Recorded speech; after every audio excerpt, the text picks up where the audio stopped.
கர்த்தருடைய பரிசுத்த நாமத்திற்கு மகிமை உண்டாகட்டும். இன்றைக்கு இந்த நாளிலே கர்த்தருடைய வார்த்தையை உங்களுக்கு கொடுக்கும்படியாக ஜெபித்த வேளையிலே கடந்த வாரமே நான் உங்களுக்கு சொல்லிட்டேன். என்ன சொன்னேன் சொல்லுங்க? வார்த்தை. அடுத்த வார செய்தியினுடைய தலைப்பு அதுதான், வார்த்தை என்கிற தலைப்பை சொல்லி அப்பயே நான் சொன்னேன் இது இன்னும் முடியலன்னு.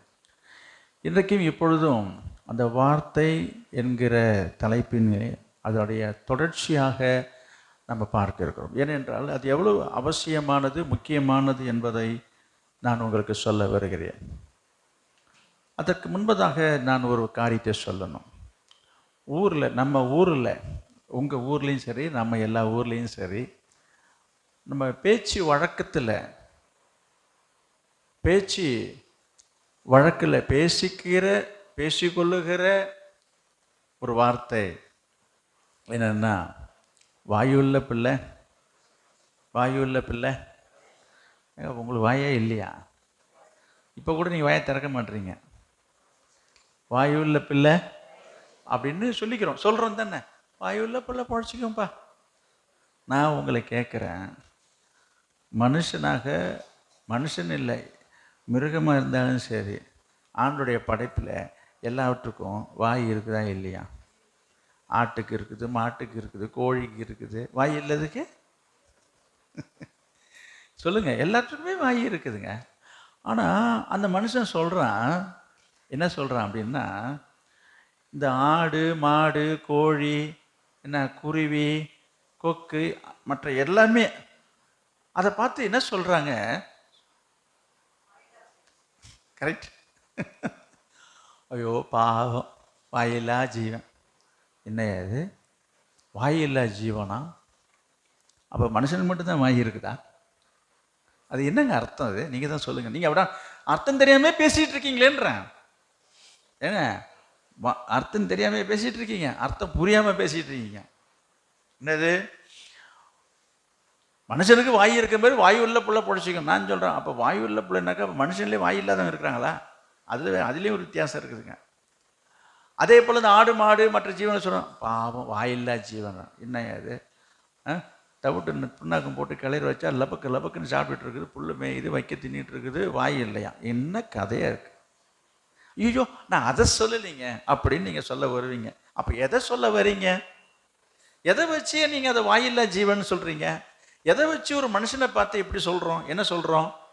வாயு உள்ளவன் பழிச்சுப்பான்.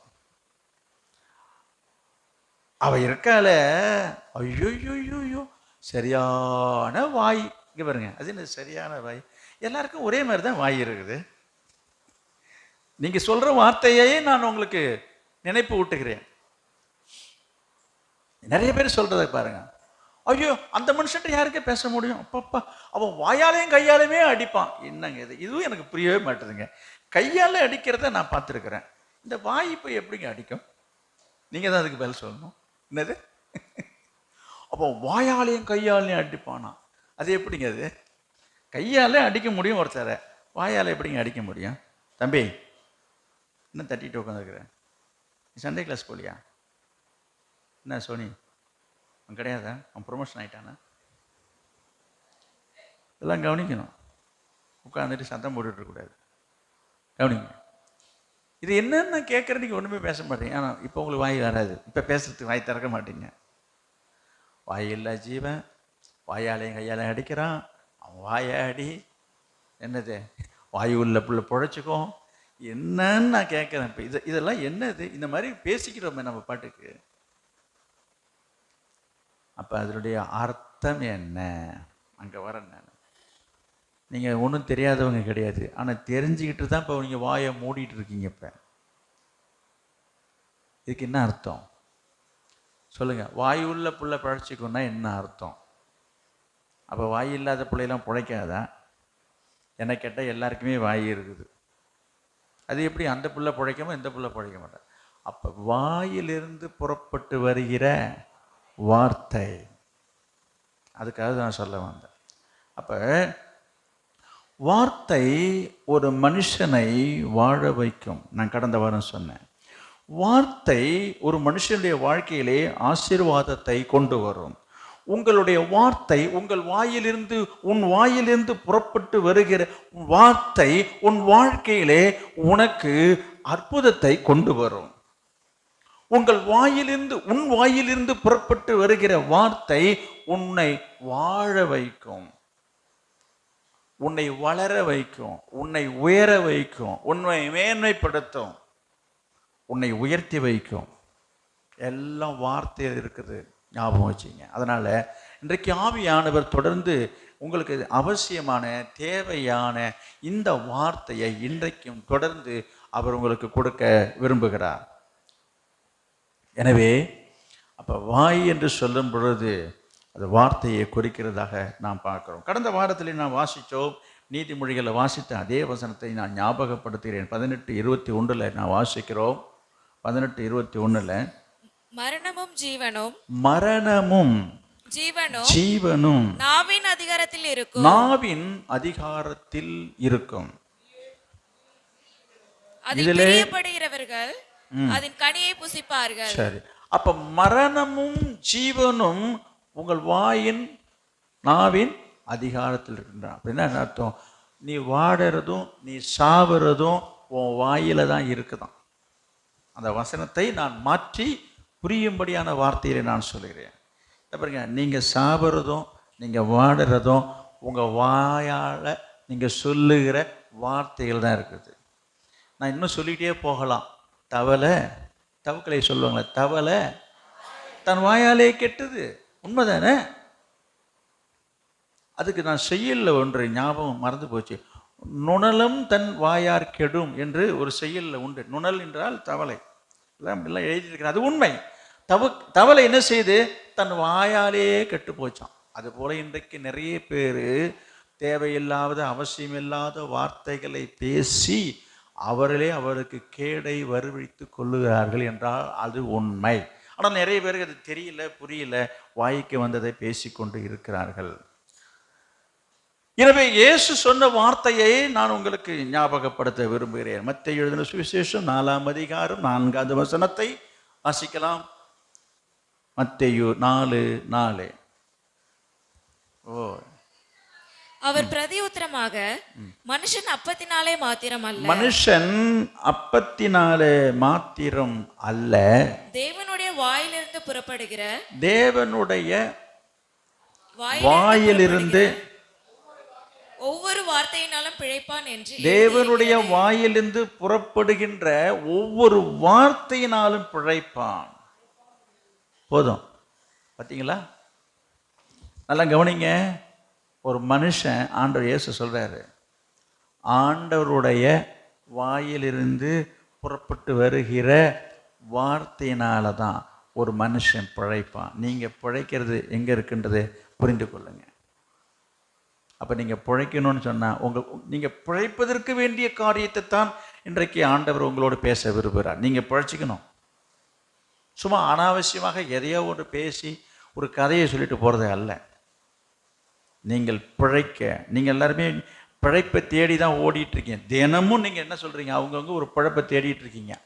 பிழைப்பு தாங்க ஓடுறோம், பிழைக்க தாங்க ஓடுறோம் என்று சொல்லி நீங்கள் செய்கிற எந்த வேலையாக இருக்கலாம், அது அரசாங்க வேலையாக இருக்கலாம், தனியார் வேலையாக இருக்கலாம், நீங்கள் நடத்துகிற வியாபாரமாக இருக்கலாம், விவசாயமாக இருக்கலாம், தனிப்பட்ட பல தொழில்களை நீங்கள் செய்கிறீங்க. அதுக்கெல்லாம் நீங்கள் சொல்லுகிற வார்த்தை என்ன? பொழப்பு.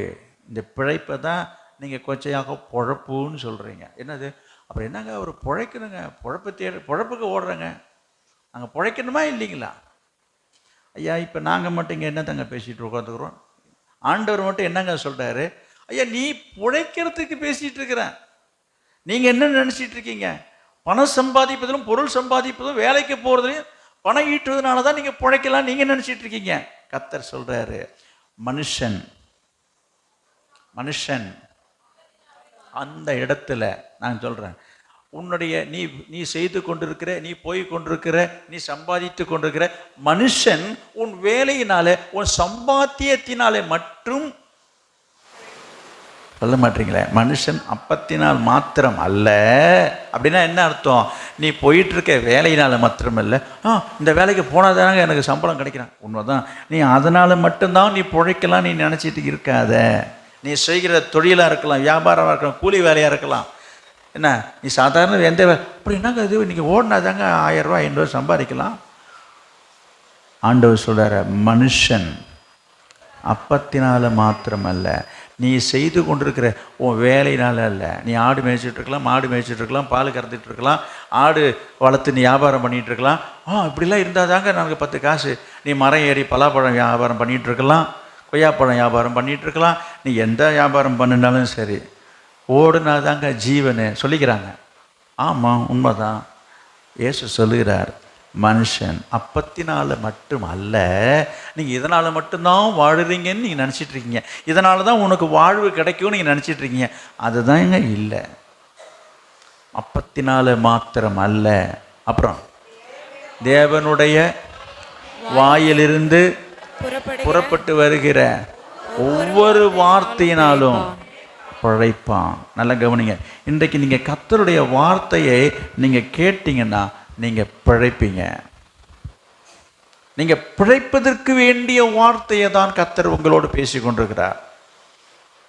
இன்னைக்கு ஒரு ஆராதனை ஒரு செய்தி கொடுக்கணும்.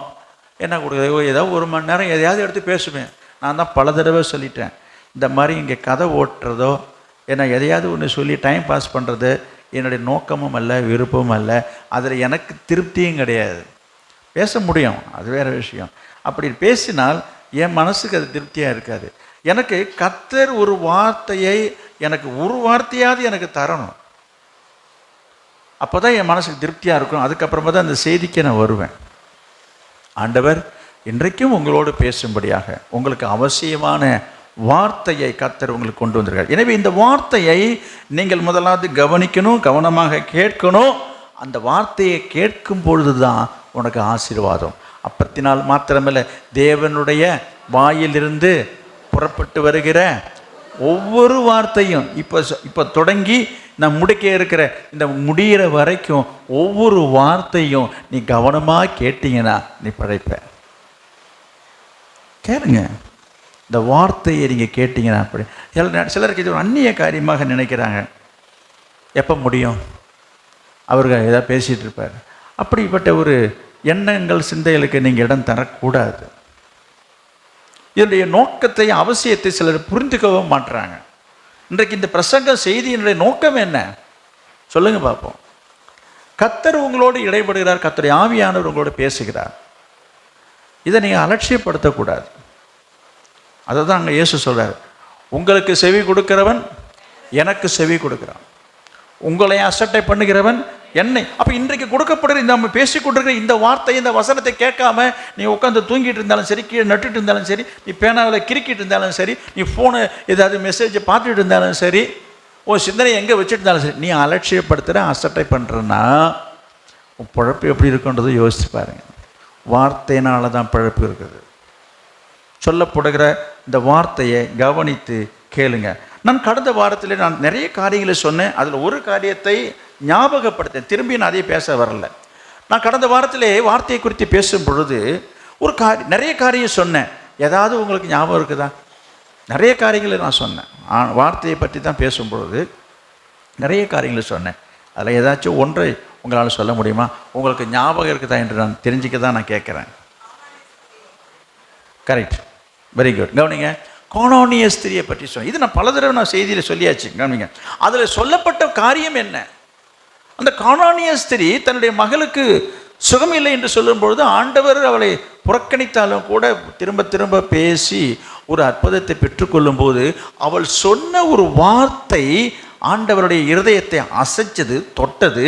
அதை பார்த்து இயேசு சொன்னாரு, என்ன சொன்னாரு? நீ சொன்ன அந்த வார்த்தையின்படி போ. நீ ஒரு வார்த்தை சொன்ன பாரு, போ. இந்த வார்த்தை அவருடைய வாழ்க்கையில் அற்புதத்தை கொண்டு வந்தது என்று நான் கடந்த வாரம் சொன்னேன். நான் இன்றைக்கும் நான் ஒரு காரியத்தை சொல்றேன். எனக்கு அன்பானவர்களே, உங்கள் வாழ்க்கையிலையும் உங்கள் வாயிலிருந்து புறப்பட்டு வருகிற வார்த்தையினால தான் நீங்கள் ஆசீர்வதிக்கப்படுவீங்க, நீங்கள் அற்புதத்தை பெறுவீங்க, உங்கள் வாழ்க்கையிலே அதிசயம் நடக்கும். இப்பொழுது நான் சொல்கிறேன், உங்கள் வாயிலிருந்து வருகிற வார்த்தையை கொண்டு தான் ஆண்டவர் உங்களை ஆசீர்வதிக்க விரும்புகிறார். எனவே வார்த்தைக்கு வலிமை உண்டு, வல்லமை உண்டு, ஜீவன் உண்டு. அவர் தமது வசனத்தை அனுப்பி அவர்களை குணமாக்குகிறார் என்று எழுதியிருக்கிறது. இன்னொரு சம்பவத்தை இப்போ நம்ம கானானிய ஸ்திரியை பற்றி பார்ப்போம். இயேசுனுடைய மனதை தொட்ட, அவர் உள்ளத்தை அசைத்த ஒரு சம்பவம் தான் இந்த கானானிய ஸ்திரியை பற்றி நான் உங்களுக்கு சொன்னேன். அவருக்கு ஆச்சரியமாக போயிடுச்சு, அப்படியே அசந்துட்டார். என்ன சொன்னேன் என்ன சொன்னேன் என்ன என்ன சொன்னேன் என்ன சொன்னேன் அப்படின்ற போல ஆண்டவரை ஆச்சரியப்பட வைத்தது மட்டுமல்ல, அற்புதத்தை பெற்றுக்கொண்டா.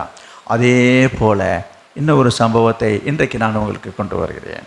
ஆண்டவருடைய உள்ளத்தை அசைத்தது என்ன, எது, எந்த வார்த்தை? அதுவும் ஒரு வார்த்தை தான். எது? லூக்கா எழுதின சுவிசேஷம் 7ஆம் அதிகாரம் 2வது வசனத்திலிருந்து நாம் பார்ப்போம் என்று சொன்னால், லூக்கா எழுதின சுவிசேஷம் 7ஆம் அதிகாரம் 2வது வசனம். அங்கே 100க்கு அதிபதியாகிய ஒருவனுக்கு பிரியமான வேலைக்காரன் வியாதிப்பட்டு மரண அவஸ்தையாயிருந்தான்.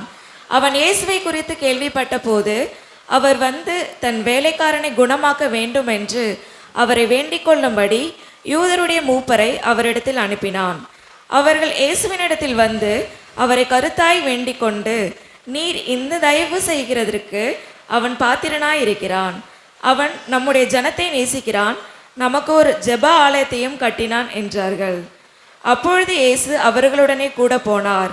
வீட்டுக்கு சமீபமான போது 100க்கு அதிபதி தன் சிநேகிதரை நோக்கி, நீங்கள் அவரிடத்தில் போய், ஆண்டவரே, நீர் வருத்தப்பட வேண்டாம், நீர் என் வீட்டு வாசலுக்குள் பிரவேசிக்க நான் பாத்திரன் அல்ல. நான் உம்மிடத்தில் வரவும் என்னை பாத்திரனாக எண்ணவில்லை. ஒரு வார்த்தை மாத்திரம் சொல்லும், அப்பொழுது என் வேலைக்காரன் சுஸ்தமாவான். நான் அதிகாரத்துக்கு கீழ்ப்பட்டவனாய் இருந்தோம், எனக்கு கீழ்ப்பட்டிருக்கிற சேவகரும் உண்டு. நான் ஒருவனை போவென்றால் போகிறான், மற்றொருவனை வாவென்றால் வருகிறான். என் வேலைக்காரனை இதோ இதை செய் என்றால் செய்கிறான் என்று நான் சொன்னதாக சொல்லுங்கள் என்று அவர்களை அனுப்பினான். இயேசுவைகளை கேட்டு அவனை குறித்து ஆச்சரியப்பட்டு திரும்பி தமக்கு பின் செல்லுகிற திரளான ஜனங்களை நோக்கி, இஸ்ரவேலருக்குள்ளும் நான் இப்படிப்பட்ட விசுவாசத்தை காணவில்லை என்று உங்களுக்கு சொல்லுகிறேன் என்றார். அனுப்பப்பட்டவர்கள் வீட்டுக்கு திரும்பி வந்தபோது வியாதியாய் கிடந்த வேலைக்காரன் சுகமடைந்திருக்கிறதை கண்டார்கள். இது ஒரு சம்பவம், இதை கவனிச்சாதான் நான் சொல்றது உங்களுக்கு புரியும். அங்கு நான் பார்க்கிறோம், ஒரு 100க்கு அதிபதியாகிய ஒருவனுக்கு ரொம்பவும் பிரியமான ஒரு வேலைக்காரன், பாருங்க, ஒரு பெரிய அதிகாரி, அவன் வீட்டில் அவனுக்கு வேலை செய்கிற ஒரு வேலைக்காரன், ஒரு சர்வெண்ட். ஒரு வேலைக்காரனுக்கு உடம்பு சரியில்லை. உடம்பு சரியில்லை, ரொம்ப சீரியஸாக இருக்குது. அதான் மரண அவஸ்தை. என்னென்ன சொல்கிறான்னாக்கா ரொம்ப சீரியஸாக இருக்குது, சாகும் தருவாயில் இருக்கிறான். அவன் இயேசுவை குறித்து கேள்விப்படுகிறான். இந்த மாதிரி இயேசுன்னு ஒருத்தர் இருக்காரு, அவர் சுகமாக்கிடுவார்னு சொல்லி யாரோ சொல்லி கேள்விப்படுகிறான். கேள்விப்பட்டு என்ன செய்கிறான், அவன் தன் வேலைக்காரனை குணமாக்க வேண்டும் என்பதற்காக அவர்கிட்ட போய் வேண்டிக் கொள்ளும்படியாக யூதருடைய மூப்பரை அவரிடத்தில் அனுப்பினார். அனுப்பி சொல்கிறான், நான் போய் அவரை பார்க்க முடியாது, நான் போய் அவர்கிட்ட சொல்ல முடியாது, எனக்கு அவர் முன்ன பண்ண தெரியாது, நான் சொன்ன அவர் கேட்பாரா கேட்க மாட்டாரா தெரியல, அதனால் தயவு செய்து நீங்கள் அவருக்கு ரொம்ப நெருங்கியவங்க தானே, வேண்டியவங்க தானே, நீங்கள் போய் இதை கொஞ்சம் சொல்கிறீங்களா, இந்த மாதிரி என் வீட்டு வேலைக்காரன் உடம்பு சரியில்லாமல் இருக்கிறான் அப்படின்னு அந்த மூப்பர்கிட்ட சொல்கிறான். இந்த மூப்பர்கள் என்ன செய்கிறார்கள் என்று சொன்னால், இயேசுகிட்ட வந்து சொல்கிறாங்க. என்ன சொல்கிறாங்க? இயேசுகிட்ட என்ன சொல்கிறாங்க பார்த்தீங்கன்னா, இயேசுவிடத்தில் வந்து கருத்தாய் வேண்டிக் கொண்டு, நீர் இந்த தயவு செய்வதற்கு அவன் பாத்திரவானா இருக்கிறான். அதாவது ரெக்கமெண்டேஷன், சிபாரிசு பண்ணுறாங்க. இயேசுவிடத்தில் வந்து சொல்கிறாங்க, ஐயா ஐயா என்னப்பா என்ன விஷயம் அப்படின்றாங்க. இந்த மாதிரி ஒருத்தர் இருக்கிறார் 100க்கு அதிபதி, சொல்லு, அவன் வீட்டு ஒரு வேலைக்காரனுக்கு உடம்பு சரியில்லையாம், சொல்லு, அவனை வந்து நீங்கள் வந்து ஒரு பார்வை பார்த்தா போதும், உங்கள் கண்ணு பட்டா போதும், உங்கள் கை பட்டா போதும், என்ன நீங்கள் வந்தீங்கன்னா ஒரு ஜெபம் பண்ணிட்டா நல்லா ஆகிடுவான்னு சொன்னாருங்க. இவங்களுக்கு ஒரு பயம். என்ன பயம்னா, யாரை எவரே தெரியாதவங்களாம் வழியே போகிறோம், எவனே தெரியல, அவனுக்கெல்லாம் கூப்பிட்றான்னு நினச்சிடுவாரோன்னு சொல்லிட்டு அங்கே நீங்கள் வேணால் பாருங்கள். நீங்கள் நினைக்கிற அவர் நினைக்கல, நினச்சிடுவாரோன்னு நினைச்சிட்டு நீங்கள் நினைக்கிற மாதிரிலாம் அப்படி இல்லைங்க. யாரோ எவரெல்லாம் நினைக்காதீங்க. இதை செய்யறதுக்கு அவன் எலிஜிபிள் பர்சன். அது மாத்திரமல்ல, அவன் நம்முடைய ஜனத்தை நேசிக்கிறான். என்ன செய்கிறான் அவன்? 5வது வசனம், நமக்கு ஒரு ஜெபாலயத்தையும் கட்டினான். அடாடாடாடாடா, இவர் சாதாரண ஆள் இல்லைங்க. அந்த நூற்றுக்கு அதிபதி ஆலயத்தை, சபையை, சர்ச்சு கட்டி கொடுத்துருக்காரு. இவரு நமக்கு, நம்முடைய ஜனத்துக்கு ஒரு ஜெப ஆலயத்தை கூட கட்டி கொடுத்துருக்காருப்பா. எல்லாம் யோசித்து பாருங்க. நிறைய காரியம் இருக்குது இல்லை. நம்ம ஜனங்களுக்காக கூடி ஆராதிப்பதற்காக ஒரு சர்ச் கட்டி கொடுத்துருக்காரு, ஒரு ஆலயெல்லாம் கட்டி. ஆண்டவர் அப்படியே அதிசயமாக பார்க்குறாரு. அப்படியே அப்பா, ஓ இவ்வளோ பேர் அவனுக்காக இவ்வளோ தூரம் பிறந்து பேசுகிறாங்க என்று சொல்லி எல்லாத்தையும் கவனமாக கேட்டுக்கிட்டு என்ன சொல்கிறாரு? ஆலயத்தை கட்டி கொடுத்தான்னு சொன்ன உடனே ஆண்டவருக்கு என்ன வந்துருச்சு? ஆண்டவருக்கு என்ன வந்துச்சு? அடியே அப்படியாப்பா, சரிப்பா நீ சொல்கிற இடத்துக்கு போ. எங்கே பார்க்குறாரு என்னன்னு சொல்லி போகலான்ட்டு போகிறார். இயேசு அவர்களுடனே கூட போனாருன்ட்டு எழுதிருக்கு பாருங்க. போனால் அந்த ஊருக்குள்ளே போகிறாரு, அந்த வீட்டுக்கு பக்கத்தில் போகிறாரு. போகிற இடம் கிட்ட நெருங்கி வந்த உடனே இந்த ஆள் விட்டு அனுப்பினா பாருங்க. அவன் பெரிய நூற்றுக்கு அதிபதினாலும் பாருங்க, அதிபதி இல்லை இவர். அதனால தானே இவர் ஆள் விட்டு அனுப்பியிருக்கிறாரு. அவன் திரும்பியும் ஒரு ஆளை விட்டு அனுப்புகிறான். என்ன சொல்லி அனுப்புகிறான்னா, ஐயோ ஏசுநாதரை சொல்லிட்டார் வருவார், நான் எதிர்பார்க்கவே இல்லை. வந்துட்டாரா? வரப்போகிறாரா? வந்தே விட்டாரா? ஐயோ இங்கே பாருங்க, அவர் என் வீட்டுக்கு வர்றதுக்கெல்லாம் நாம் தகுதியே இல்லை. என் வீட்டுக்குள்ளே நாங்கள் இருக்கு பாருங்க வசனம், நீர் என் வீட்டு வாசலுக்குள் பிரவேசிக்க நான் பாத்திரம் இல்லை. ஐயோ இவ்வளோ பெரிய கடவுள் தெய்வம் பெரிய மனுஷன் எங்கள் வீட்டுக்கெல்லாம் நாங்கள் அடி எடுத்து வைக்கிறதுலாம் நான் தகுதியே கிடையாது. சரி நீங்கள் வரலாமே. ஐயா உங்கள் முன்னால் வந்து நிற்கிறதுக்கு எனக்கும் தகுதி கிடையாது. நான் உம்மிடத்தில் வருவதும் என்னை பார்த்திருப்பானாக என்னவில்லை. நீ என்ன செய்ய? ஒரு வார்த்தை மாத்திரம் சொல்லுங்க, அப்பொழுது என் வேலைக்காரன் சொஸ்தமாவான். இங்கே பாருங்க, இந்த வார்த்தையை இயேசு காதுக்கு போகுது. வந்து சொல்கிறாங்க ஆட்கள் வந்து, நீங்கள் அவங்க வீட்டுக்கு வரவானாமா, நீங்கள் இங்கே இருந்தபடியே இருந்த இடத்துலேருந்து நீங்கள் ஒரு வார்த்தை வாயத்திலேருந்து ஒரு வார்த்தை சொன்னால் போதுமா, சுகமாயிடுவான்னு சொல்கிறாங்க அப்படின்னு சொல்கிறான் பாருங்க. இதற்கு அவன் வெறும் வார்த்தையை மட்டும் சொல்லலை. யார்? நூற்றுக்கு அதிபதி. அதுக்கு அவன் ஒரு கதை விடுறான் பாருங்க. என்னது பாருங்க, நான் அதிகாரத்துக்கு கீழ்ப்பட்டவனாக இருந்தோம், எனக்கு கீழ்ப்பட்டு இருக்கிற வேலைக்காரர் உண்டு. ஒரு மனுஷனை பார்த்து ஒருவனை வா என்றால் வருவான், போன்னா போவான். ஆமாம் உண்மை தானே.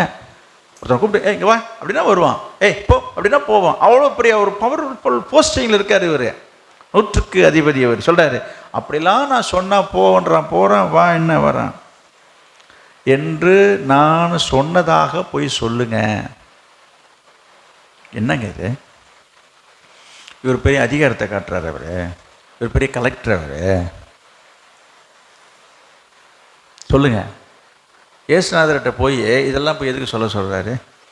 இந்த ஊருக்கு இப்போ பெரிய ஆளுன்னு காட்டிக்கிறாரு. இவர் பெரிய மனுஷன். அவர் சொல்ல மாட்டீங்களே. அப்படித்தானே இருக்கு. எப்படிங்க, நான் எவ்வளோ பெரிய ஆள் தெரியுமா? நான் நான் கூப்பிட்டு போகணும் வான்னா உட்காருனா உட்காரோம், நின்றுலாம் நிற்பான் தெரியுதா? ஆமாம், நான் ஒன்றும் சாதாரண ஆள், இந்த ஊரில் அவ்வளோ பெரிய ஆள் அப்படின்னு சொல்கிறானா? அப்படி சொல்கிறது போல தானே இருக்குது. இதை போய் இயேசுகிட்ட வேற போய் சொல்கிறான். அப்படி அல்ல. மேலோட்டமாக பார்க்கும்போது அப்படி தான் நமக்கு தோணும். இவன் அதிகாரத்தில் அங்கே காட்டிட்டு உட்காந்துருக்கானா? ஐயோ அது கிடையாதுயா. நமக்கு அப்படி தானே தோணுது. அவன் முதல்லே சொல்லிட்டான், எங்கள் வீட்டுக்கு நீங்கள் வர்றதுக்கு எனக்கு தகுதி கிடையாது, நான் உங்கள் முன்னால் வந்து நிற்கிறதுக்கே எனக்கு அருகதை கிடையாது. நீங்கள் தெய்வம் மாதிரி இல்லை, தெய்வந்தான் ஆண்டவர் இல்லையா? அதனால் நான் சொன்னாலே ஒரு மனுஷன் என்ன செய்கிறான், நான் வாயால் சொன்னாலே ஒருத்தவனை போனா போகிறான், வான்னா வரான். நீங்கள் எம்மா பெரியவர், நீங்கள் அங்கே இருந்த இடத்துல இருந்துக்கிட்டு போனா போகுது, வான்னா வரப்போகுது. இங்கே பாருங்கள், இந்த வார்த்தையை பாருங்கள். என்னது இந்த நோயை பார்த்து வியாதியை பார்த்து போனா போகுது, வான்னா வரப்போகுது. இதுக்கு ஏங்க கால் கிடக்கு அங்கே எழுந்து நடந்து என் வாசப்படி ஏறி நின்றுக்கிட்டு? இதெல்லாம் தேவையாது. ஐயோ உங்களுக்கு எவ்வளோ வேலைக்கு இருக்குது, எவ்வளோ ஊழியம் இருக்குது, எவ்வளோ கடமை இருக்குது, நீங்கள் எவ்வளோ பெரிய தெய்வம், உங்களுக்கு எவ்வளோ பெரிய பவர் இருக்குது. ஒரு ஆற்றால் நான் யார்? என்ன சொல்ல இங்கே கேட்குறேன். அவன் யார்? நூற்றுக்கு அதிபதி. ஒரு 100 பேரை வச்சுக்கிட்டு ஒரு 100 பேரை வச்சுட்டு அதிகாரம் பண்ணிட்டு உட்காந்துருக்கான். அவனுக்கு கீழே 100 பேர் வேலை பார்க்குறான். அதான் 100க்கு அதிபதி. நல்லா கவனிங்க. அவன் சொல்கிறான், ஒரு 100 பேரை வச்சு மேய்ச்சிட்டு இருக்கிற எனக்கே அதிகாரம் இருக்குது. ஒருத்தனை வான்னா போனா போகிறான். நீங்கள் எத்தனை பேர் வச்சுருக்கீங்க? அந்த உலகத்தில் உள்ள ஜனங்கள் எல்லாம் அவரால் உண்டாக்கப்பட்டவங்க. எல்லாத்துக்கும் கடவுளையா நீனு? அப்போ உங்களுக்கு எவ்வளோ பவர் இருக்குது? எனக்கே இந்த பவர் இருக்குது. நான் சொன்னாலே ஒருத்தன் போகிறான் வரான். நீங்கள் அங்கே இருந்த இடத்துல இருந்துக்கிட்டு நீங்கள் என்ன சொன்னால் போதும்? ஒரு வார்த்தை என்ன சொன்னால் போதும்? அட என்ன வியாதியா போ அப்படின்னா போயிட போகுது பா அப்படின்னு சொல்லும்போது, இப்போ ஏசு இதுக்கு என்ன சொல்ல? இதை தான் இந்த 100க்கு அதிபதி சொன்னதாக இங்கே பார்க்குறோம். இதை கேட்ட உடனே இயேசு என்ன செய்தார், என்ன சொன்னார் என்று பாருங்க. 9வது வசனத்திற்கு, இயேசு இவைகளை கேட்டு அவனை குறித்து ஆச்சரியப்பட்டார். ஆச்சரியப்பட்டு திரும்பி தமக்கு பின்னே வருகிற ஜனங்களை நோக்கி, இந்த ஊர்லயும் இந்த உலகத்திலையும் சரி, இந்த இஸ்ரவேலருக்குள்ளும் நான் இப்படிப்பட்ட விசுவாசத்தை காணவில்லை. இங்க பாருங்க, இந்த மாதிரி ஒரு மனுஷனை நான் பார்த்ததே இல்லைங்க. என்னது? இஸ்ரவேலருக்குள்ளரும் நான் இப்படிப்பட்ட விசுவாசத்தை காணவில்லை. இந்த மாதிரி ஒரு ஆளை நான் பார்க்கவே இல்லையா? அடாடாடாடா. நான் எவ்வளவு பேரை பார்த்துருக்கிறேன். இயேசு சொன்னது நான் சொல்கிறேன், நான் சொல்லலை. நான் ஊரில் எவ்வளவு பேரை பார்த்துருக்கேன். எத்தனையோ ஊருக்கு போயிருக்கிறேன். எத்தனை ஜனங்களுக்கு நான் உபதேசம் பண்ணியிருக்கேன். எத்தனையோ அற்புதங்கள் நடத்திருக்கேன். எத்தனை பேரை நான் பார்த்துருக்கிறேன். இந்த மாதிரி ஒரு ஆளை நான் பார்க்கவே இல்லையா? அடாடாடாடாடாடாடா. என் மனசை தொட்டுட்டாரியா, என் உள்ளத்தை தொட்டுட்டாரியா. யார் சொல்கிறது? இயேசு சொல்கிறேன். இப்போ என்ன நான் சொல்ல வருகிறேன், இயேசுவின் மனதை உள்ளத்தை தொட்டது எது? அந்த 100க்கு அதிபதி சொன்ன அந்த வார்த்தை. அவன் சொன்ன ஒரு வார்த்தை ஆண்டவர் மனசை அசைச்சிட்டதுன்னு நான் சொல்றேன். அவரை திகைக்க வைத்து விட்டது, அவரை ஆச்சரியப்பட வைத்து விட்டது. அவரே அசந்துட்டார், அப்படிதான் சொல்லணும். அவரே ஆடி போய் அசந்து போய் நிற்கிறாரு. என்னடா இது? இப்படிதான் இருக்கு. அந்த வசனத்தை நீங்க நல்லா நிறுத்தி நிதானிச்சு படிச்சு பார்த்தீங்கன்னா அந்த காட்சி உங்க கண்ணுக்கு முன்பாக வரும். யோசிச்சு பார்க்குறாரு, இப்போ என்ன நடந்தது? இந்த வார்த்தை அவர் ஆச்சரியப்பட வைத்தது, அவ்வளவுதான். புரியுதா? அவர் ஒன்றுமே சொல்லலை, அங்கே சொன்னதாக எழுதப்படலை. வீட்டுக்கு வந்து பார்க்குறான், வேலைக்காரன் சுகமாயிட்டான். இப்போ நான் என்ன உங்களை வீட்டுக்கு வரேன்னா, இந்த வேலைக்காரன் சுகமாக எது காரணமாக இருந்தது அப்படி ஒன்று சொல்லி பார்க்கும்போது நீங்கள் டக்குன்னு சொல்லிடுவீங்க. நிச்சயமாக தெரியும். நல்லது, கவனிங்க. அப்போ எது அவனுக்கு சப்போர்ட்டாக இல்லைன்றதையும் நான் இங்கே சொல்ல வருகிறேன். பாருங்க, இந்த மூப்பர்கள் வந்து இயேசுகிட்ட சொல்கிறாங்க. என்ன சொல்கிறாங்க? இந்த 100க்கு அதிபதியினுடைய வேலைக்காரன் சுகமாக இல்லை, நீங்கள் வந்து இதை செய்வதற்கு அவன் பாத்திரவானா இருக்கிறான். அப்புறம் அவன் நம்முடைய ஜனங்களை நேசிக்கிறான், நமக்கு ஒரு ஜெப ஆலயத்தையும் கட்டினான். இப்படிலாம் எடுத்து கொடுத்து சொல்லியும் இது அவனுடைய வாழ்க்கையில அற்புதத்தையோ விடுதலையோ கொண்டு வரலைன்னு நான் சொல்றேன். முயற்சி எடுத்தது தவறு நான் சொல்லலை. நான் சொல்ல வர கவனிங்க. நீ சபையை கட்டியிருக்கலாம், ஊழியம் செய்திருக்கலாம், ஆத்மாதாயம் செய்திருக்கலாம். நான் இங்கே சொல்ல வரேன். இப்போ உங்களுக்காக ஒருத்தவங்க வேண்டிக் கொள்கிறாங்கன்னு வச்சுங்க, என்னையே வைத்து கொள்ளுங்களேன். நீங்கள் வந்து என்ன ஜெபம் பண்ணுங்க, நீங்கள் ஜெபிச்சிங்கன்னு சொல்லிட்டு போயிடுறீங்க. நான் என்னுடைய தனி ஜெபத்தில் நான் ஒவ்வொருத்தரையும் நினச்சி நான் ஜெபிக்கும் பொழுது நான் ஆண்டவர்கிட்ட உங்களுக்கு ஒரு பிரச்சனை இருக்குது, இது மாதிரி ஒன்று வியாதியோ அல்லது குடும்ப பிரச்சனையோ ஏதோ ஒரு காரியத்தை சொல்லி நான் ஜெபிக்க வேண்டிய நிலைமை வரும்போது நான் ஆண்டவர்கிட்ட என்ன சொல்லுவேன்? ஆண்டவரே, ஒரு நல்ல விசுவாசி ஆண்டவரே, வாரம் தவறாமல் ஞாயிற்றுக்கிழமை ஆராதனைக்கு வரும், முன்னால் வந்து உட்காந்துருக்கும், நல்ல கையை தட்டி பாட்டு பாடும், இப்படிலாம் நான் சொல்கிறேன். எல்லா ஆத்துமாக்கெல்லாம் கொண்டுட்டு வரும். இது உண்மை தானே? இப்படிலாம் நான் ஆண்டவர்கிட்ட உங்களுக்காக பரிந்து பேசும் பொழுது ஆண்டவரும் பார்த்துட்டு என்ன செய்வார்? தம்முடைய ஜனத்தை நேசிக்கிறான். அப்புறம் தம்முடைய ஜனத்துக்காக ஆலயத்தை கட்டி விடுறோம். நான் உடனே சொல்லுவேன், ஆமாண்டவரே, இந்த சபை கட்டும் போது எத்தனையோ பாண்டா மண் அள்ளி போட்டாங்க ஆண்டவரே, கல்லுகள்லாம் எடுத்து கொடுத்தாங்க ஆண்டவரே, வேர்க்க எல்லாம் சமைச்சு போட்டாங்க ஆண்டவரே. ஐயோ, இந்த விசுவாசி எப்படிலாம் அந்த ஆலயம் கட்டுறது இப்படிலாம் நான் பேசுவேன். இப்படிலாம் சொல்லும்போது ஆண்டவர் பார்ப்பார், அப்படியான்னு சொல்லிட்டு அப்படி வந்துட்டு இருக்கும்போது இங்கே பார்க்குறோம். நான் இங்கே வரேன். இப்போ எங்கே அந்த 100 இந்த காரியங்கள் அவன் வாழ்க்கையிலே அற்புதத்தை கொண்டு வரல. எந்த காரியங்கள்? இவன் செய்த நல்ல காரியங்கள், கிரியைகள் அவன் வாழ்க்கையிலே அற்புதத்தை கொண்டு வரல. அதுக்காக அது அவசியம் இல்லை என்று நான் சொல்ல வரல. நம்ம சில நேரங்களிலே அப்படி நினைத்து கொண்டு இருக்கிறோம் என்று நான் சொல்ல வருகிறேன். நீங்கள் கர்த்தருக்காக நீங்கள் சில நல்ல காரியங்களை செய்திருக்கலாம், செய்து கொண்டு இருக்கலாம். செய்ததெல்லாம் நினைவு கூர்ந்து ஆண்டவர் அதெல்லாம் வைத்து எனக்கு தந்து விடுவார் என்று சொல்லி நீங்கள் நினைத்து கொண்டு இருக்கலாம்.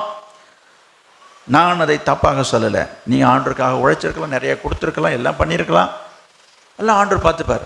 நான் உங்களுக்கு சொல்கிறேன், இங்கேயும் உங்களை தாண்டி இந்த 100 அதிபதி செஞ்சுருக்கிறான். புரியுதா?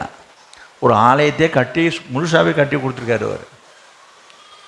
ஆனால் அந்த செயல் ஆண்டவருடைய மனசை தொடலை, ஆச்சரியப்பட வைக்கலை, அசர வைக்கலை. நான் சொல்கிறது வழங்குதான்? இது அவருடைய மனசை உடனே ஆஹா ஓஹோன்ல, சரி பரவாயில்ல, சரி விசுவாசியாக இருக்கான் போல் இருக்குன்னு தான் வந்தார். ஆனால் அவரை திக்குமுக்காட செய்து, அவரை திகைக்க செய்து, அவரை ஆச்சரியமூட்டும் வகையில் செய்யக்கூடிய ஒரு நிகழ்வு அது எது?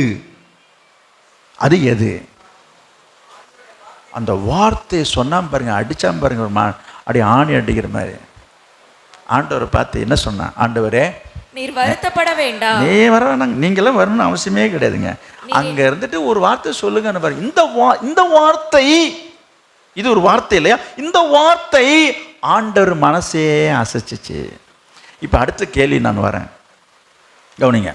இயேசு இப்படிலாம் செய்ய சொன்னாரா? இயேசு இப்படிலாம் சொல்ல சொன்னாரா? இயேசு யார்கிட்டையாவது சொல்லி அவன்கிட்ட போய் இந்த மாதிரி சொல்லுன்னு சொன்னாரா? இல்லை சொல்லி கொடுத்தாரா? இதுக்கு ஏதாவது முன் உதாரணம் உண்டா? முன்மாதிரி உண்டா? யாராவது இந்த மாதிரி செய்திருக்கிறார்களா? அதை பார்த்து இவன் காப்பி அடித்து விட்டான் நீங்கள் சொல்ல முடியுமா? இயேசு ஆச்சரியப்படுறதுக்கு காரணம் என்ன தெரியுமா?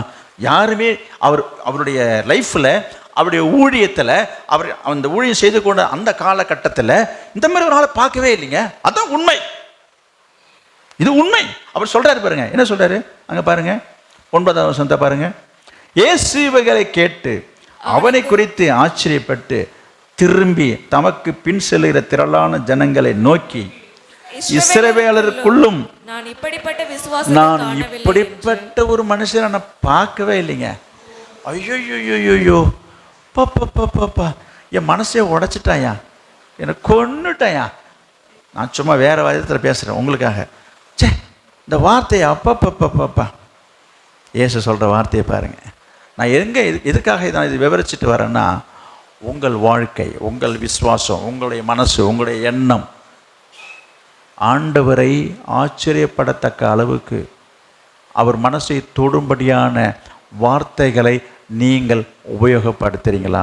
அட்லீஸ்ட் இதை படித்த பிற்பாடு, இதை கேட்ட பிற்பாடு நாமும் அப்படி வாழணும், நடக்கணும், பேசணும், செய்யணுன்ற தீர்மானத்துக்குள்ளே வந்து நீங்கள் அப்படி செய்து பாருங்க. அது உங்கள் வாழ்க்கையிலே அற்புதத்தை கொண்டு வரும். எது உங்கள் வாழ்க்கையிலே அற்புதத்தை கொண்டு வந்தது? அவன் வேலைக்காரன் சுகமாகிட்டான். எப்படி பெற்றுக்கொண்டான்? வார்த்தையினால. அவங்க செய்த கிரியையினால அல்ல. அவன் நிறைய கிரியைகளை செய்திருக்கிறான், புரியுதா? அதெல்லாம் ஒரு சப்போர்ட்டிவ் தான். ஆனால் அவன் வாழ்க்கையில் ஒரு பெரிய அற்புதத்தை கொண்டு வந்தது எது என்று சொல்லி பார்த்தா, எது? அவருடைய வார்த்தை. எனக்கு அருமையானவர்களே, உங்கள் வாயிலிருந்து வருகிற வார்த்தையினால தான் உங்கள் வாழ்க்கையில் அற்புதம் நடக்கும். உங்கள் வாழ்க்கையில் அற்புதம் நடக்கணுமா, விடுதலை வேணுமா, வியாதி குணமாகணுமா, சுகமடையில நீங்கள் நினைக்கிறீங்களா? சொல்லுங்கள். சில பேருக்கு நான் சொல்லுவாங்க, நானும் எவ்வளோ நாளாக வந்துக்கிட்டு இருக்கேன், போய்கிட்டுருக்கேன். நல்லது. உன் வாயிலேருந்து என்ன வார்த்தை வருது? நான் ஒன்றும் தப்பாலாம் பேசலையே. விசுவாசம் உள்ள வார்த்தைகளை பேசு, விசுவாசம் உள்ள வார்த்தைகளை பேசு. இன்றைக்கு நிறைய பேர் என்ன நினைக்கிறாங்க தெரியுமா? ஒரு சில விசுவாசிகளே அப்படி நினைக்கிறாங்க. மற்றவங்க மட்டும் இல்லை, விசுவாசினா நான் ரட்சிக்கப்பட்டவங்களே நினைக்கிறாங்க. ஒரு காரியம் நடக்கலை என்று சொன்னால் ஆண்டவரை குறை சொல்கிறார்கள், ஆண்டவரை குற்றப்படுத்துகிறார்கள், ஆண்டவரை முறுமுறுக்கிறார்கள். இது நான் போன வாரம் நான் சொன்னேன். இஸ்ரவேல் ஜனங்கள் வனாந்திரத்தில் நான் வாசித்தோம், இப்போ எடுக்க வேண்டாம். தண்ணி இல்லைன்னதும் ஒரு முறுமுறுப்பு, சாப்பாடு இல்லைன்னதும் ஒரு முறுமுறுப்பு. எதுக்கு இங்கே கொண்டு வந்தீங்கன்னு, எங்களை சாவடிக்கிறதுக்காக கொண்டு வந்தீங்க, இப்படிலாம் பேசி ஆண்டவர் துக்கப்படுத்துகிறாங்க. என்ன நினைக்கிறாங்கன்னா, இப்படிலாம் கோபமாக பேசிட்டா ஆண்டவருக்கு என்ன வந்துடும் சொல்லுங்க. யார் கீழே குனிஞ்சிட்டு இருக்குது? பீட்டருக்கு பக்கத்தில் கவனிங்க, சொல்லுங்க. எங்க இந்த வார்த்தையை நீங்கள் கவனிச்சாதான் உங்களுக்கு ஆசீர்வாதங்க. இப்படி உட்காந்துட்டு இருந்தீங்கன்னா ஒன்றும் பிரயோஜனம் இல்லை. என்ன சொன்னேன் நான்? இப்போ உங்கள்ட்ட ஒரு கேள்வி கேட்டேன். என்ன கேட்டேன்? இன்றைக்கும் ஆண்டவரை பார்த்து சிலர் கேள்வி கேட்குறாங்க. பேச்சில் தான். பேச்சில்னா என்ன? ஆண்டவர் நேராக போய் கேட்க முடியும். பேசும்போது சொல்லிக்கிறாங்க. என்ன பேசுகிறாங்கன்னா, ஆண்டவருக்கு கண்ணு இருக்கா, ஆண்டவர் இருக்காரா இல்லையான்னு தெரியலிங்க. யார் சொல்கிறது? விசுவாசி சொல்கிறத நான் சொல்கிறேன். அவர் இருக்காரா இல்லையான்னு தெரியலிங்க. என் ஜபத்தெல்லாம் கேட்க மாட்டார் அவர். என் ஜபத்தெல்லாம் அவர் கேட்பார். இங்கே பாருங்க, அதாவது அழுத்து போய் அலுப்பாகவும் சலிப்பாகவும் சொல்லிக்கிற வார்த்தை அது. தெரியாமல் இல்லைங்க, தெரிஞ்சுக்கிட்டு தான் சொல்கிறாங்க அவங்க. ஆமாம், என் ஜபத்தை அவர் இங்கே கேட்க போகிறாரு.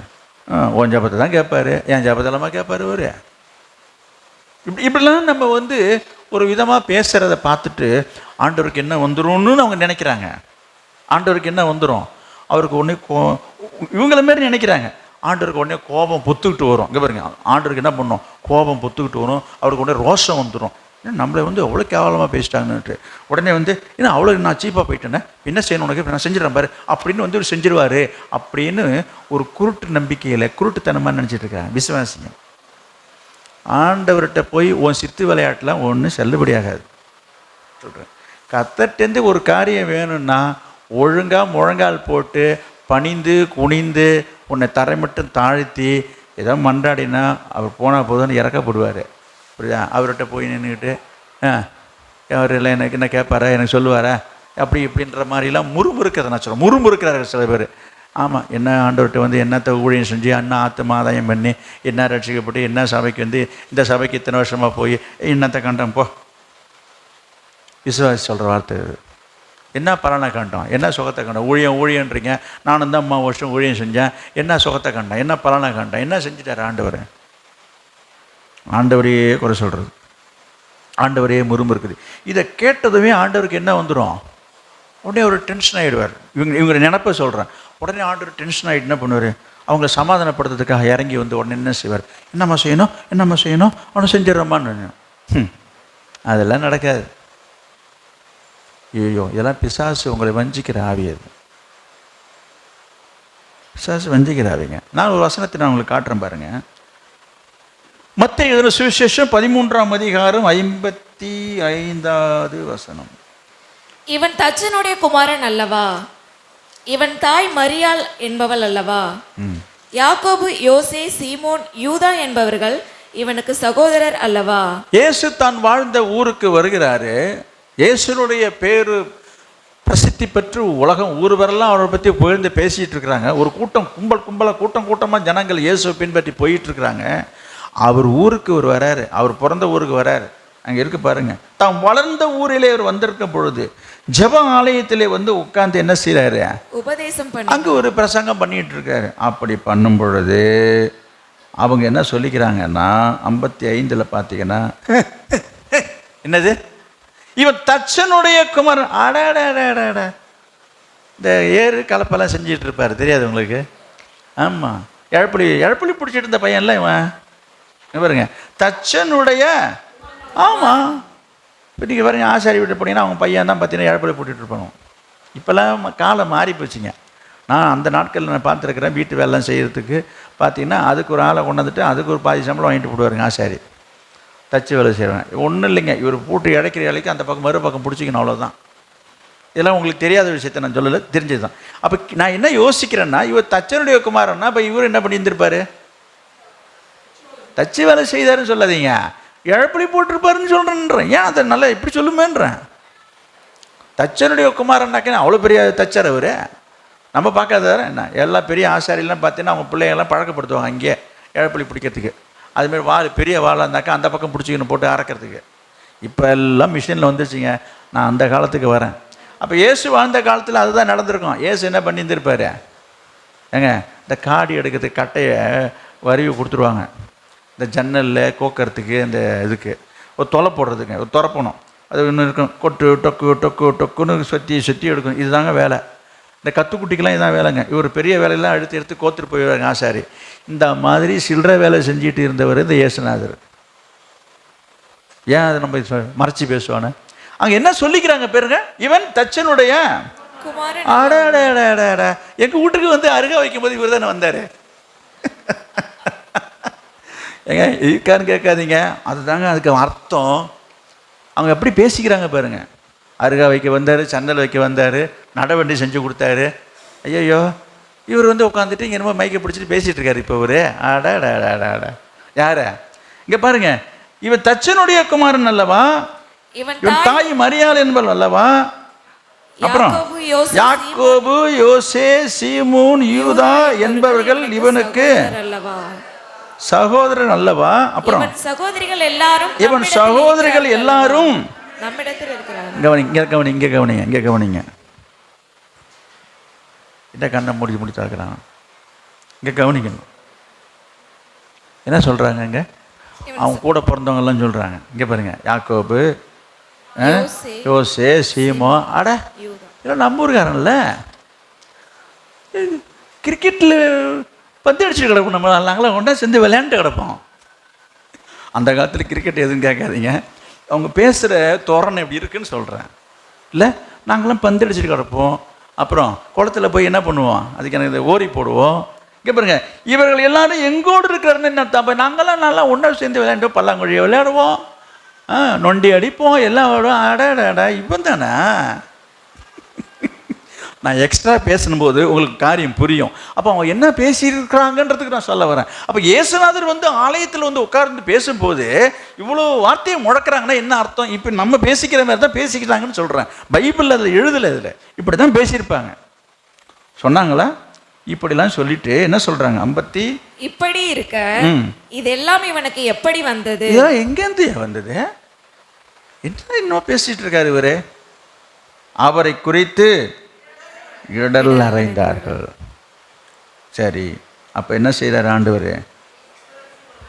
ஒரு தீர்க்கதரிசி ஒருவன் தன் ஊரிலும் தன் வீட்டிலும் என்று வேற எங்கும் கனவின முடியாது. என்னைக்குமே பிறந்த ஊர்ல மதிப்பு இருக்காது, மரியாதை இருக்காது அப்படின்னு இயேசு சொல்றாரு. அது உண்மைதான். யாரா இருந்தாலும் சொந்த ஊர்ல உனக்கு மரியாதை மதிப்பு இருக்காது. புரியுதுங்களா? இப்ப அது நமக்கு தேவையில்லை. அடுத்த பாயிண்ட்டுக்கு வரும். அங்க அடுத்தது படிங்க. இப்ப 58. அவர்களுடைய அவிசுவாசத்தின் நிமித்தம் அவர் அங்கே அநேக அற்புதங்களை, போதும். என்ன நடக்கல? இப்ப அங்க என்ன நடந்துச்சு, என்ன நடக்கல? இந்த மாதிரி இவங்கெல்லாம் கசமுசான பேசிக்கிறதெல்லாம் இயேசுநாதர் காதுக்கு வந்துச்சு. ஐயா, உங்களை பத்தி இப்படிலாம் பேசுறேன், என்ன எங்க பேசுறான், நீங்க என்ன தச்சமாகணும், அவங்க அப்படி இப்படிலாம் பேசிட்டு இருக்காங்க. அப்படியா? சரி, கிளம்பு. அதெல்லாம் கவனிங்க. ஏசு என்ன பண்றாரு, என்ன சொன்னாரு, என்ன செய்தார்னு போட்டிருக்கு. அற்புதம் நடக்கல. ஏன் நடக்கல? அவிசுவாசத்தின் நிமித்தம். அவங்க சொன்ன வார்த்தை, நாங்க வரேன், நான் அவிசுவாசம் தான். அவிசுவாசம் என்பது என்ன? வார்த்தையில தானே வெளிப்பட்டது. வாயால் வார்த்தையை சொன்னாங்க, அது காதுக்கு போச்சு, இயேசுநாதர் காதுக்கு. இந்த ஊரில் நமக்கு எதுக்கு நாம் செய்யணும்னு செய்யாமல் போயிட்டார். நான் எங்கே வரேன்றதை புரிஞ்சிக்க முதல்ல. இது போல் நீங்கள் சொல்லுகிற ஒரு சில வார்த்தைகள் ஆண்டவருடைய காதுக்கு போகும் பொழுது, நீங்கள் பேசிக்கிறதும் சொல்கிறதும் அவர் மனசை வருத்தப்படுத்தும் போது, கஷ்டப்படுத்தும் போது, காயப்படுத்தும் போது, அவர் மனசு புண்படும் போது, நீங்கள் சொன்ன அந்த வார்த்தையினாலேயே ஆண்டவர் உங்கள் வாழ்க்கையிலே செய்யும்படி செய்கிற காரியங்கள் தடைப்படும், செய்ய மாட்டார். புரியுதா? அங்கே வரேன், நான் எங்கே வரேன், உங்கள் வாயாலேயே நீங்கள் கெட்டு போகிறீங்க நான் சொல்கிறேன். இப்போ புரியுதா? அப்போ உன் வாழ்க்கையில் அற்புதம் நடக்கணும்னு சொன்னால் ஆண்டவரை குறை சொல்லாத, ஆண்டவரை பழி சொல்லாத, ஆண்டவர் மேலே குறை சொல்லி பேசாத, முறுமுறுக்காத. இவர் செய்யவே மாட்டார், இவர் இருக்கவே அல்லா கோயிலுக்கு போகாமல் போகலாம். வேறு இதெல்லாம் சொல்கிறதுக்கு நான் விரும்பலை. ஏன்னா இதெல்லாம் வேறு ரெக்கார்ட் ஆகிட்டு இருக்குது.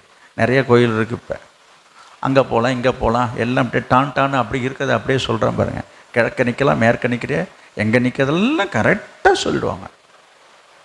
அங்கேயே போயிடலாம். இப்படியெல்லாம் பண்ணிகிட்டு இருந்தீங்கன்னா உன் வாழ்க்கையில் ஒன்றும் நடக்காது. இது என்ன எண்ணம் தெரியுமா உங்களுக்கு? சில பேருக்கு இந்த உரண்டைக்கு, அதாவது என்னது, உரண்டைக்காக அப்படி செய்துட்டாக்கா ஏசுனார் ஓடி ஓடி அந்த காலில் விழுந்து, ஐயோ நீ எந்த மாதிரி கோயிலுக்கெல்லாம் போகிறதா கேள்விப்பட்டனே, ஐயோ நான் என்ன பண்ணுவேன்னு சொல்லிட்டு இப்போ நினச்சிட்டு இருக்கீங்க. நீ செய்கிற செயல், உன் வார்த்தை, உன் எண்ணமே உன் வாழ்க்கையில் அற்புதங்களை செய்வதை தடுத்து விடுகிறது. இன்றைக்கு நிறைய பேர் பெற்றுக்கொள்ளாமல் போகிறதுக்கான காரணங்களை நான் சொல்கிறேன். உங்களோட வார்த்தையை நான் சொல்லுவேன். நான் அப்படிலாம் பேசுகிறேன்னு நீங்கள் என்கிட்ட சொல்லுவீங்க. எனக்கு நீங்கள் என்ன பேசுகிறீங்கன்னு எனக்கு தெரியாது. எங்கே பேசுகிறீங்க, எப்படி பேசுகிறீங்க எனக்கு தெரியாது. நல்லா கவனிங்க. நீங்கள் எங்கே பேசினாலும் சரி, நீ எந்த மூளை முக்கடில் பேசினாலும் சரி, புரியுதா? கர்த்தர் எல்லாவற்றையும் எல்லா இடத்துலேருந்தும் கவனித்து கேட்பார். அவருக்கு மறைவானது ஒன்றுமே இல்லை என்று எழுதியிருக்குது. சங்கீதம் 139 தாவீது எழுதுகிறாரு. தெரியுமா உங்களுக்கு? அவருக்கு மறைவான இடமே கிடையவே. நீ எங்கே போய் எந்த மூளை முக்கில் பேசினாலும் சரி எல்லாவற்றையும் பார்த்துட்டு இருப்பார். ஆனால் மனுஷன் மாதிரி உன்னை நிறுத்தி வச்சு கேட்கவும் மாட்டார், உடனே உன்னை கூப்பிட்டு கேட்கவும் மாட்டார். எல்லாத்தையும் கேட்டுட்டு கம்முன்னு போயிட்டே இருப்பார் அது பாட்டுக்கு. இதுதான் ஆண்டவர். ஆனால் இதே மனுஷனாக இருந்தால் ஓடி வந்து உன்னை விரட்டி கேட்பான். என்ன சொன்ன என்னமோ சொன்னியாமல, என்னமோ பேசுனியாமலன்னு சொல்லிட்டு உன்னை வழி மறைச்சி வந்து கேட்குற மாதிரி இல்லை. நம்ம ஆண்டவர் கேட்க மாட்டார். அவரெல்லாம் பிடிக்கலன்னா ஒதுங்கிட்டு போயிட்டே இருப்பார். இங்கே என்ன நடந்தது? அவரை குறித்து ஒரு மாதிரி பேச ஆரம்பிச்சிட்டாங்க, அவரை குறித்து ஒரு விதமாக நினைக்க ஆரம்பிச்சிட்டாங்க. ஏசு என்ன செஞ்சார்? என்னங்க செஞ்சார்? படிச்சிங்களா படிக்கலையா? 13ஆம் அதிகாரத்தில் கடைசி வசனம் என்ன போட்டிருக்கு? அவர்களுடைய அவிசுவாசத்தின் நிமித்தம் அவர் அங்கே அநேக அற்புதங்களை செய்யவில்லை. ஆமாம், அதை விட்டு போயிட்டார். அவ்வளோதான். சரி, இங்கே இருந்தால் நமக்கு மரியாதை இல்லைன்ட்டு போயிட்டார். இவங்க சொன்னதுக்காக செய்தாரா அற்புதங்களை? செய்யலை. நான் உங்களுக்கு சொல்கிறேன், நீங்கள் ரட்சிக்கப்பட்டிருக்கலாம், விசுவாசியாக இருக்கலாம், விசுவாசம் உள்ளவராக இருக்கலாம். நீங்கள் சொல்லுகிற வார்த்தை ஆண்டவர் மனசை உடைக்கும் பட்சத்தில் அற்புதத்தை கொண்டு வராது. அற்புதங்களை அவர் செய்ய மாட்டார். எனவே கர்த்தருக்கு விரோதமாக பேசாதீங்க, கர்த்தருக்கு விரோதமாக சொல்லாதீங்க. நாங்கள் என்ன கர்த்தருக்கு விரோதமாக பேசுகிறோம்? ஒன்று இப்படி நாங்கள் ஆண்டவர் நாங்கள்லாம் ஒன்றுமே திரும்பியும் சொல்கிறேன், கர்த்தருக்கு விரோதமான காரியங்களை செய்வது அவருடைய மனசை காயப்படுத்தும், புண்படுத்தும், அவருடைய வருத்தப்படுத்தக்கூடிய காரியமாக இருக்கிறது. எப்படி? கவனிங்க. நீங்கள் செய்கிற காரியங்கள், இன்றைக்கு ரட்சிக்கப்பட்டிருக்க சில விசுவாசிகள் கவனிங்களேன், ஆண்டவருடைய மனசை வருத்தப்படுத்துகிறார்கள் என்று சொன்னால் சிலவருக்கு புரியவே மாட்டது. அதெல்லாம் இல்லைன்றாங்க. நான் வேதத்திலேருந்து நிறைய காரியங்களை சொல்ல முடியும், சொல்லிட்டு தான் இருக்கிறேன், இன்னமும் சொல்ல முடியும். கர்த்தரை துக்கப்படுத்துகிற காரியங்கள், கர்த்தருடைய மனசை வேதனைப்படுத்துகிற காரியங்கள். என்ன காரியங்கள்? உலக காரியத்துக்கு நீ ஒத்து போகிறது, உலக காரியங்களுக்கு நீ நிர்பந்தங்களுக்கு அடிபணியும் பொழுது என்னது?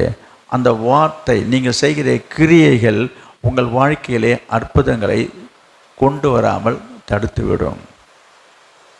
ஆண்டவர் கிரியை செய்யக்கூடாதபடிக்கு அவைகள் தடுத்து விடும் என்று நான் சொல்கிறேன்.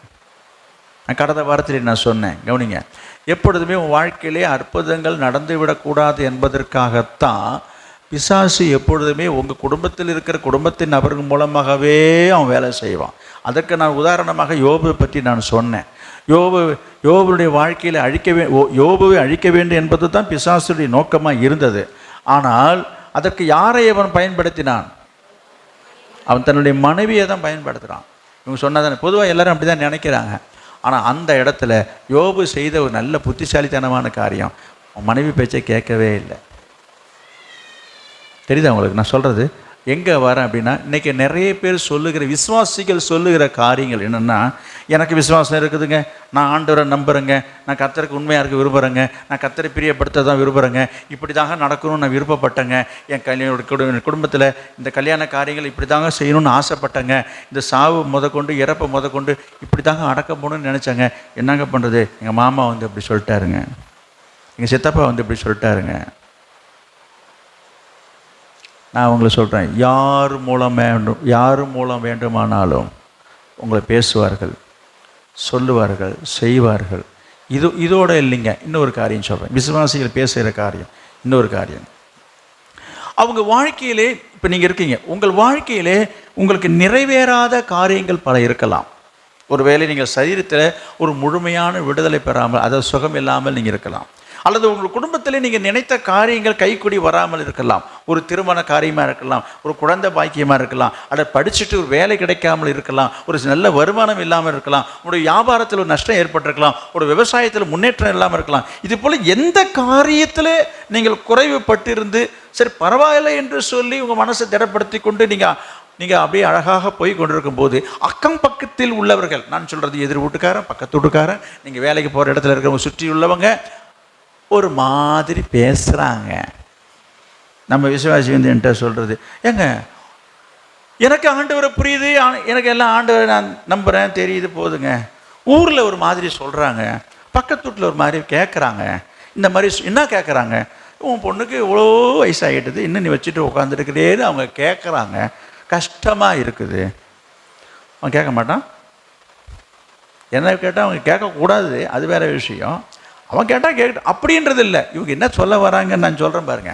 அதே மாதிரி நீ இத்தனை வருஷமாக தான் போயிட்டுருக்கிற, இன்னும் ஏன் காலை தாங்கி போயிட்டுருக்கிற, ஏன் எப்போ பார்த்தாலும் முட்டியை பிடிச்சிட்டு உட்காந்துருக்கிற, ஏன் எப்போ பார்த்தாலும் போய் மருந்து மாத்திரை ஊசி போட்டுட்டு உட்காந்துருக்கிற, இப்படிலாம் எனக்கு கேட்குறாங்க. இவங்க கேட்கலையாம், கவனிங்க, இவங்க கேட்க கிடையாது. ஐயோ நான் கேட்கல, கேட்குறாங்க.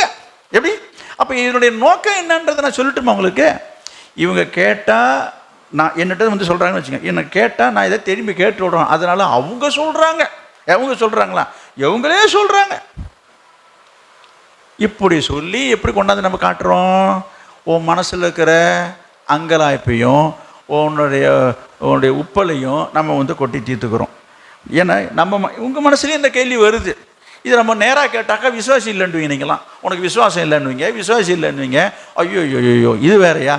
அதனால் மறைமுகமாக எங்கள் தாத்தா சொன்னார், எங்கள் சித்தப்பா சொல்கிறாரு, எங்கள் மாமா கேட்டுறாரு, எங்கள் பங்காளி கேட்குறாங்க, பக்கத்து ஊரில் கேட்குறாங்க, என் கூட வேலை பார்க்குறவங்க அப்படி பேசிக்கிறாங்க, இப்படிலாம் சொல்லிக்கிறாங்க. அதுக்கு என்னங்க சொல்கிறீங்கன்னா, இது என்ன கேள்வி? இது கேட்க மாட்டான், கேட்கத்தான் செய்வான். கேட்கட்டும். நான் சொல்ல வருது என்ன சொல்லலை, என்னட்டு இதுமாதிரி நிறைய பிரச்சனைகள்லாம் வருது. அப்போ நீங்கள் மறைமுகமாக ஆண்டவரை பார்த்து கேள்வி கேட்குறீங்களா? நேராக கேட்டால் ஆண்டவர் கோச்சிப்பார். அதனால தான் அவங்க சொல்கிறாங்க, அவங்க கேட்குறாங்க. இங்கே பாருங்க, இவங்க கேட்கலையாம். ஏங்க நீ எப்போ நீ வாயை திறந்து கேட்குறியோ அப்போ உனக்கு அந்த கேள்வி வந்துருச்சுன்னு அர்த்தம். ஏன் அப்படி சொல்கிறேன் அப்படின்னு கேட்டிங்கன்னா, உனக்கு இல்லைன்னா அங்கேயே அவனுக்கு நெத்தி அடி மாதிரி ஒரு பதிலை கொடுத்துட்டு வந்திருக்கணும். புரியுதா? அவன் வாயை மூடிட்டு வந்திருந்தாக்க நீ இங்கே கேட்க மாட்டேன். அப்போ உனக்குள்ளே எல்லாம் உள்ளே ஓடுது. என்னது இந்த மாதிரிலாம் பேசுகிறாங்களே, இந்த மாதிரிலாம் சொல்கிறாங்களே, இது ஏற்கனவே நமக்குள்ளே இருந்ததை வரை அவன் கொஞ்சம் கிண்டி விட்டானாங்காட்டி இங்கே எரிஞ்சிட்டு இருப்ப. இதை இப்படி சொல்லி தான் நம்ம அவங்கள்ட்ட போய் கேட்போமேனே. நீ யாரை கேள்வி கேட்குறேன்? யோசித்து பாருங்க. இது கர்த்தரை துக்கப்படுது. எப்படிங்க சொல்கிறீங்க? நடக்காத காரியத்தை சொன்னால் இது துக்கப்படுத்துகிற அர்த்தமா? கர்த்தருடைய வல்லமையை அசட்டை பண்ணுகிறேன், அவருடைய மகத்துவத்தை நீ அசட்டை பண்ணுற, முறுமுறுக்கிறேன். ஏன் கர்த்தரால் எல்லாம் முடியும். நான் எங்கே வரேன்றா? உன் வாயின் வார்த்தையிற்கு நான் வருகிறேன். அப்போ நீ என்ன சொல்லணும்? ஆண்டவரை பார்த்து இந்த 100க்கு அதிபதி என்ன சொன்னான்றது தான் பாயிண்ட்டுப்பேன். நான் இன்னும் அங்கே அதை விட்டு நான் வெளியில் போகலை. 100க்கு அதிபதி என்ன சொன்னான் யோசித்து பாருங்க. ஒரு வார்த்தை சொல்லுங்க, சரியா போடுங்க. நீங்கள் ஏங்க அலைஞ்சிட்டு இருக்கீங்கன்னு. எவ்வளோ அருமையான வார்த்தை இது. ஆண்டவர் மனசை அசைச்சிட்டு, நீங்கள் ஏன் ஜெபத்தில் ஒரு வார்த்தை ஆண்டவரை பார்த்து சொல்லி அவரை ஏன் நீங்கள் அசத்தக்கூடாது? சொல்லுங்க, இதுக்கு பதிலிப்பேன். ஆமாம், நீங்கள் அசத்துங்கன்றான். என்ன சொல்லி அசத்தணும்? ஆண்டவரே நீங்கள் சொன்னால் போதும். ஒரு பாட்டு ஒன்று, நீ சொன்னால் போதும். ஆமாம், நல்ல பாட்டு. கவனிங்க, ஆண்டவர் சொன்னால் போதுங்க, நடக்கும். புரியுதா? நீங்கள் அதை சொல்லணும். நீங்கள் என்ன நினைக்கிறேன்? அவர் சொன்னால் போதுன்னு சொல்கிறீங்க, அவர் சொல்ல மாட்டுறாரு. அங்கே பாருங்க, அவர் சொல்ல மாட்டுறாரு. அவர் என்னது, நீ வாயை திறந்து என்ன சொல்கிறேன்னு எதிர்பார்க்குற? அலங்குதா? நீ வாயை திறந்து சொல்லியா? நீ என்ன சொல்லணும்? இப்போ இந்த 100க்கு இதுலேருந்து நம்ம என்ன படிச்சுக்கிறோம்? அந்த பாடம் இன்றைக்கு இந்த செய்தியின் மூலமாக, இந்த வார்த்தையின் மூலமாக ஆண்டவர் நமக்கு சொல்லிக் கொடுக்குற உண்மை சத்தியம் என்ன? ஏன் இது மாதிரி நீ செய்யக்கூடாதுன்றதை நம்ம கர்த்தர் நம்மளை பார்த்து கேட்குறாரு. இதே போல் நீங்கள் ஒரு வார்த்தை சொல்லி பாருங்க. எப்படி சொல்லணும்? ஆண்டவருக்கு முன்பாக தாழ்த்தியே, ஆண்டவரே சொல்ல ஆகும், கட்டளை நிற்கும், நீங்கள் சொன்னால் போதும். நீங்கள் ஒரு வார்த்தை பாட்டெல்லாம் இருக்கு, ஒரு வார்த்தை சொன்னால் போதுமே. ஆண்டவர் ஒரு வார்த்தை சொன்னா போதும், அவர் சொல்ல மாட்டாரு அப்படின்னு நீங்க கேட்குறீங்க. ஆண்டவர் சொல்றாரு, இப்ப சொல்றாரு, இன்னைக்கு சொல்றாரு, நீ வாயை திறந்து ஒரு வார்த்தை சொல்ல மாட்டேன். என்ன ஆண்டவரே, நான் எம்மா வார்த்தை பேசிட்டு இருக்கிறேன், அதனால தானே கெட்டே போச்சு. நீ எம்மா வார்த்தைன்னு சொன்னீல்ல, ஆமா, பின்ன வாய்க்கு வந்தபடி நீ பாட்டுக்கு பேசிட்டு உட்காந்துருக்கிற. அந்த வார்த்தை தான் உன் வாழ்க்கையில கர்த்தர் கிரியை செய்யக்கூடாதபடிக்கு முட்டுக்கட்ட தடையா இருக்குது. அதெல்லாம் பேசுறத நிறுத்து, குறை சொல்றத நிறுத்து, முறுமுறுக்கிறத நிறுத்து. ஆண்டவருக்கு விரோதமாக, கர்த்தருடைய ஊழியக்காரருக்கு விரோதமாக, விசுவாச பிள்ளைகளுக்காக, விசுவாசிகளுக்கு எதிராக மற்றவர்களை குறித்து பேசுறத முதல்ல நிறுத்து. வாயை மூடு. உன் வாழ்க்கையில் அற்புதம் நடக்கும். சும்மா தேவையில்லாதெல்லாம் பேசிக்கிட்டு. இந்த இயேசுவை பற்றி அந்த ஊரில் உள்ளவங்க என்னங்க பேசிக்கிட்டாங்க? இயேசுநாதர் வளர்ந்த ஊருக்கு போயிருந்தப்போ இந்த வளர்ந்த ஊரில் ஊருக்காரங்கெல்லாம் பேசிக்கிட்டாங்கன்னு இப்போ படிச்சிங்களே, என்னங்க பேசிக்கிட்டாங்க? இவன் தச்சனுடைய குமாரன் அல்லவா? அவங்க அப்பா பேரை சொல்கிறான், அவங்க அம்மா பேரை சொல்கிறான், கூட பிறந்த பேரை சொல்கிறான். அடாடாடாடா, என்ன நல்லமா சொல்கிறாங்க. நான் உங்களுக்கு சொல்கிறேன், அதே போல் தான் இன்றைக்கு கவனிங்க. ஆண்டவருடைய மகத்துவத்தை எண்ணாமல் ஆண்டவரை குறித்து படித்து பேசினார்கள் என்று நான் சொல்லுவேன். இழித்து பழித்து விமர்சித்து அந்த ஊர்க்காரங்க பேசுகிறதுனால ஆண்டவர் என்ன செய்யலை? என்ன எழுதியிருக்குது? அற்புதம் செய்யலை. போதுமா? அப்போ நீங்கள் பேசுகிற வார்த்தை எப்படி இருக்குது? உன் வீட்டிலையும் சரி, வெளியிலையும் சரி, சபையிலையும் சரி, வேலைக்கு போகிற இடத்துலையும் சரி, நீ போகிற எல்லா இடங்களையும் சரி, என்ன ஐயா பேசுகிற, எப்படி பேசுகிற, எதை குறித்து பேசுகிற, யாரை குறித்து பேசுகிற, உன் வாயிலேருந்து ஒரு வார்த்தை எப்படி இருக்குது? வாயை திறந்தால் எதை குறித்து உன் பேச்செல்லாம் இது இருக்குது? அடுத்த வீட்டு கதை, ஊரு கதை, உலகத்து கதை, எல்லா கதையும் பேசிகிட்டு இருக்க. இயேசுவை பற்றி சொல்கிறியா? கிடையாது. அவன் எங்கே போனான், இவன் எங்கே போனால், இந்த வீட்டில் என்ன நடந்தது, எந்த வீட்டில் எங்கே சண்டை நடந்தது, இன்னைக்கு எது இன்னும் சண்டை இன்னும் எந்த வீட்லையும் நடக்கலை, கூட பழைய செய்தி எத்தனை நாள் சொல்லிகிட்டு இருக்கிறது. இப்படிப்பட்ட எதிர்பார்ப்போடு இருக்கிற ஆள்லாம் இருக்கிறாங்க. என்னது, ஊரில் என்ன செய்தி வேணுமா? 4 வீட்டில் சண்டை நடந்திருக்கும், அது 4 நாளைக்கு பேசிகிட்டு இருப்பாங்க. பேசி முடிச்சதுக்கப்புறம் என்ன ஏதாவது புதுசாக ஏதாவது உண்டா? அதான் நானும் கேட்டுட்ருக்கிறேன், இன்னும் யார் வீட்லையும் இன்னும் சண்டை வரல. இப்படிலாம் இருக்குங்க. இப்படிப்பட்ட எண்ணங்கள் ஆண்டவருக்கு பிரியமில்லாதது. இதே காலம் ஓடிக்கிட்டு இருக்குங்க. இப்படியே பேச வேண்டியது, இதையே செய்ய வேண்டியது. உன் வாழ்க்கையில் எப்படி அற்புதம்? நான் சொல்கிறது திரும்பவும் சொல்கிறேன், விசுவாசிகளுக்கு தான் பேசிகிட்டு இருக்கிறேன். ரட்சிக்கப்பட்டிருக்கீங்க நீங்கள், என்ன பேசுகிறீங்க நீங்கள்? நான் சொல்ல வர்றேன், நீங்கள் பேசுகிற அந்த வார்த்தையினால தான் நீ அளக்கப்படுவாய். அந்த வார்த்தை தான் உன் வாழ்க்கையில் அற்புதத்தை கொண்டு வருவான். நீ என்ன பேசுகிற என்ற கர்த்தர் கவனித்து பார்க்கிறான், கேட்கிறார். அப்போ இந்த 100க்கு பதில் சொன்ன வார்த்தை இயேசுவின் உள்ளத்தை தொட்டுச்சு. அது என்ன செய்தது? இயேசு அங்கே போகவே இல்லை, இயேசு அங்கே போய் கையை வைக்கவே இல்லை. நல்லா யோசித்து பாருங்க. இயேசுநாதரை போய் கையை வச்சு தொட்டு ஜெபிக்கலை, என்ன போய் அங்கே ஜெபிக்கலை, அவன் கையை வைக்கலை, தொடலை, வீட்டுக்கே போகலை. இருந்த இடத்துல இருந்து, இன்னும் சொல்ல போனால் இன்னும் ரொம்ப ஆழமாக போனீங்கன்னா, இயேசு ஒன்றுமே சொல்லலைங்க. என்னங்க சொன்னார்? நீங்கள் தான் சொல்லுங்களா? என்ன போட்டிருக்கேங்க? லூக்கா 7 தானே பார்த்தோம். இயேசு என்னங்க சொன்னார்? இயேசு இவைகளை கேட்டு அவனை குறித்து ஆச்சரியப்பட்டு, இப்படிப்பட்ட விசுவாசத்தை காணவில்லை என்று உங்களுக்கு சொல்கிறேன். இதாங்க சொன்னார். இதான் சொன்னார். வேற என்ன சொன்னார்? வேற என்ன சொன்னாருன்னு கேட்குறவங்கள, வேற ஒன்றும் சொல்லல. அப்புறம் என்னாச்சு? இவன் வீட்டுக்கு போய் பார்க்குறான், சுகமாயிட்டான். நான் என்ன சொல்கிறேன், ஒன்றுமே சொல்லலைங்க. என்னாச்சு? சரிப்பா, போப்பா, நல்லா இருப்பா அப்படின்னு சொல்லலைன்னு சொல்ல வரேன். நல்லா இருப்பா அப்படி சொன்னாரா? நான் என்ன சொல்ல வரேன், இன்னும் ரொம்ப ஆழமாக போனீங்கன்னா, இவன் சொன்ன அந்த வார்த்தையினாலேயே இவன் வேலைக்காரன் சுகமாயிட்டான். நல்லா புரிஞ்சுக்கணும். இயேசுநாதர் வாய் திறந்து வாயிலிருந்து வந்த வார்த்தையினால அல்ல, இவன் வார்த்தையினாலேயே இவன் வேலைக்காரன் சுகமாயிட்டான்றதா இல்லை நம்ம ஆழமான சத்தியம் இதுதான். புரியலையே தெரியல எத்தனை பேருக்கு. இயேசு வாயை திறந்து ஒன்றுமே சொல்லிங்க. அவர் சொன்னதெல்லாம் என்னன்னா, இவன் சொன்னதை பார்த்து, இவன் பேசுறதை பார்த்து, இவன் வார்த்தையை பார்த்து அவர் ஆச்சரியப்பட்டு போறாரு, புரித்து போறாரு. அதை தான் சொல்றாரு, அதை தான் அங்கே எக்ஸ்பிரஸ் பண்றாரு, அதை தான் விவரிக்கிறாரு, வெளிப்படுத்துறாரு, அவருடைய எமோஷனல் வெளிப்படுத்துறாரு.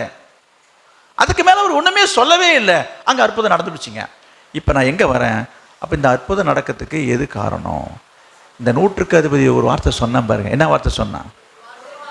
ஐயா நீங்கள் ஒரு வார்த்தை சொல்லுங்கள் சுகமாயிட்டோன்னு சொன்ன பாருங்க, அந்த வார்த்தையை அவன் சுகமாக்கிடுச்சு. நான் திரும்பி வரேன், உங்கள் வாழ்க்கையில் உங்களுக்கு ஒரு அற்புதம் நடக்கணும்னு சொன்னால் நீங்கள் இயேசுவை பார்த்து இப்படி சொல்லுங்கள். புரியுதா? ஒரு வேலை வேணுமா, ஆண்டவரே நீங்கள் சொன்னால் போதும், ஆண்டவரே நீங்கள் ஒரு வார்த்தை சொன்னால் போதும், என்னது எனக்கு வேலை கிடச்சிரும். நிறைய பேர் என்ன, நான் இதெல்லாம் சொல்லக்கூடாது, இது வேறு அரசியல்வாதி பேர்ட்டெல்லாம் சொல்ல முடியாது. இப்போ என்ன பெரிய பெரிய ஆட்காட்டெல்லாம் போய் மினிஸ்டர்கிட்ட போய் எம்எல்ஏட்ட போய் எம்பிகிட்ட போயிட்டு ரெக்கமெண்டேஷன் லெட்டர் வாங்கிட்டு நீங்கள் சொன்னால் வேலை போட்டு கொடுத்துருவாங்க. அங்கே போய் தொங்கிட்டு நிற்கிறாங்க எல்லாரும். யோசிச்சு பாருங்கள், அவங்க சொன்னால் நடக்கும், இவங்க சொன்னால் நடக்கும், இவர் சொன்னால் நடக்குமா? நான் கேட்குறேன், இவர் சொன்னால் நடக்காதா? அப்போ அவர் மேலே என்ன என் நம்பிக்கை இருக்குது? அப்படி சொல்ல மாட்டாரு. அடுத்தது நான் சொல்லிடுறேன். சில இப்போ நான் சொல்லும் போதே அவங்க உள்ளுக்குள்ள கேள்வி சொல்லுவார் தான், சொல்ல மாட்டாரு அவர். யாரு? இந்த இயேசுநாதர் சொல்ல மாட்டாருங்க. வாயை மூடிட்டு கம்முனு எத்தனை வருஷமா நானும் பார்த்தேன், சொல்லுவார் சொல்லுவார் சொல்லுவார் பார்த்தேன். அப்புறம் என்ன பண்ணுறது? நான் அப்புறம் யாரையாவது போய் அரசியல்வாதி கட்சிக்காரனை பார்த்து அவன் மூலமாவது நடக்காதான்னு சொன்னேன். இது ஒரு குத்தமாக போயிடுச்சா?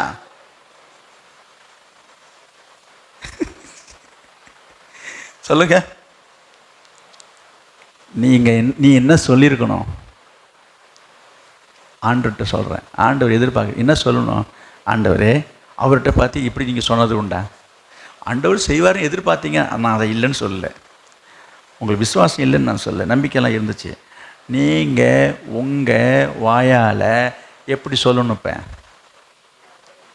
நீங்கள் ஜெபம் பண்ணும்போது, ஆண்டவரே யாரோ ஒரு அதிகாரியை வச்சுப்போம், ஏதோ ஒரு வேலை உங்களுக்கு ஆக வேண்டிய வேலை, ஆண்டவரே அந்த மனுஷன்ட்ட நீங்கள் ஒரு வார்த்தை சொல்லுங்களேன் ஆண்டவரே, அப்படி நீங்கள் சொல்லுங்கள். கர்த்தர் என்ன செய்வார்? என்ன சொன்னேன் அவருக்கு ரொம்ப ஆச்சரியமாக போடும். இவ்வளோ நாள் இல்லாமல் இன்னைக்கு புதுசாக இருக்கேன். இல்லை ஆண்டவரே, இன்றைக்கி தான் உங்கள் வார்த்தையை கேட்டதுக்கப்புறம் தான் எனக்கு தெளிவு கிடச்சிது. நான் இது மாதிரிலாம் சொல்லாமல் இருந்துட்டேன், அதான் சொல்லி பார்ப்போன்னு வந்திருக்கேன். இப்போயாவது சொல்லுவீங்களா? அப்படியா? ஆண்டவர் செய்வார். எங்கே வர நான் தெரியுங்களா? வார்த்தை. மனுஷன் அப்பத்தினால் மாத்திரமல்ல, வாயிலிருந்து புறப்படுற வார்த்தையினாலே பிழைப்பான்.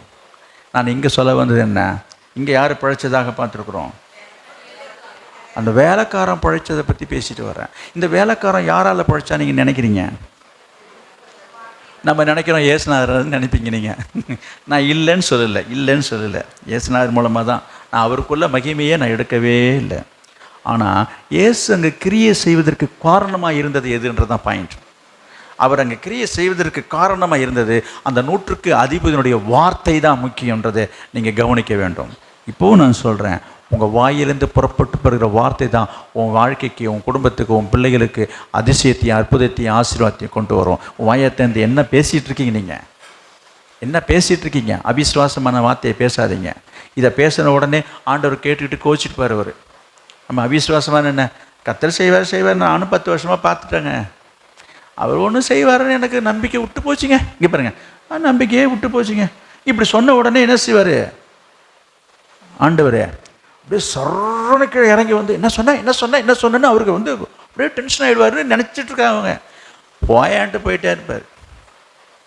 நீ இந்த மாதிரிலாம் சொல்லிட்டு உட்காந்தீங்கன்னா நல்லா சொல்லிக்கிட்டு போயிட்டுருப்பார்.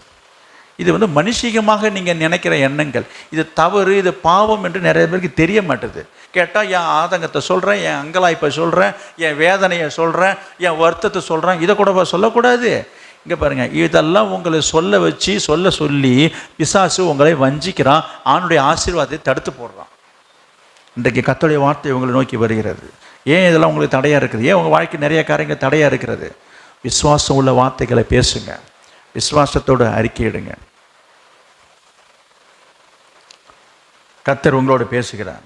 ஒரு காரியத்தை நான் சொல்லி நான் முடிக்கிறேன். யோவான் எழுதின சுவிசேஷம் 4ஆம் அதிகாரம் 46வது வசனம். பின்பு இயேசு தாம் தண்ணீரை திராட்சரசமாக்கின கலிலேயாவில் உள்ள கானா ஊருக்கு மறுபடியும் வந்தார். அப்பொழுது கப்பர்நகுமிலே ராஜாவின் மனுஷரில் ஒருவனுடைய குமாரன் வியாதியாயிருந்தான்.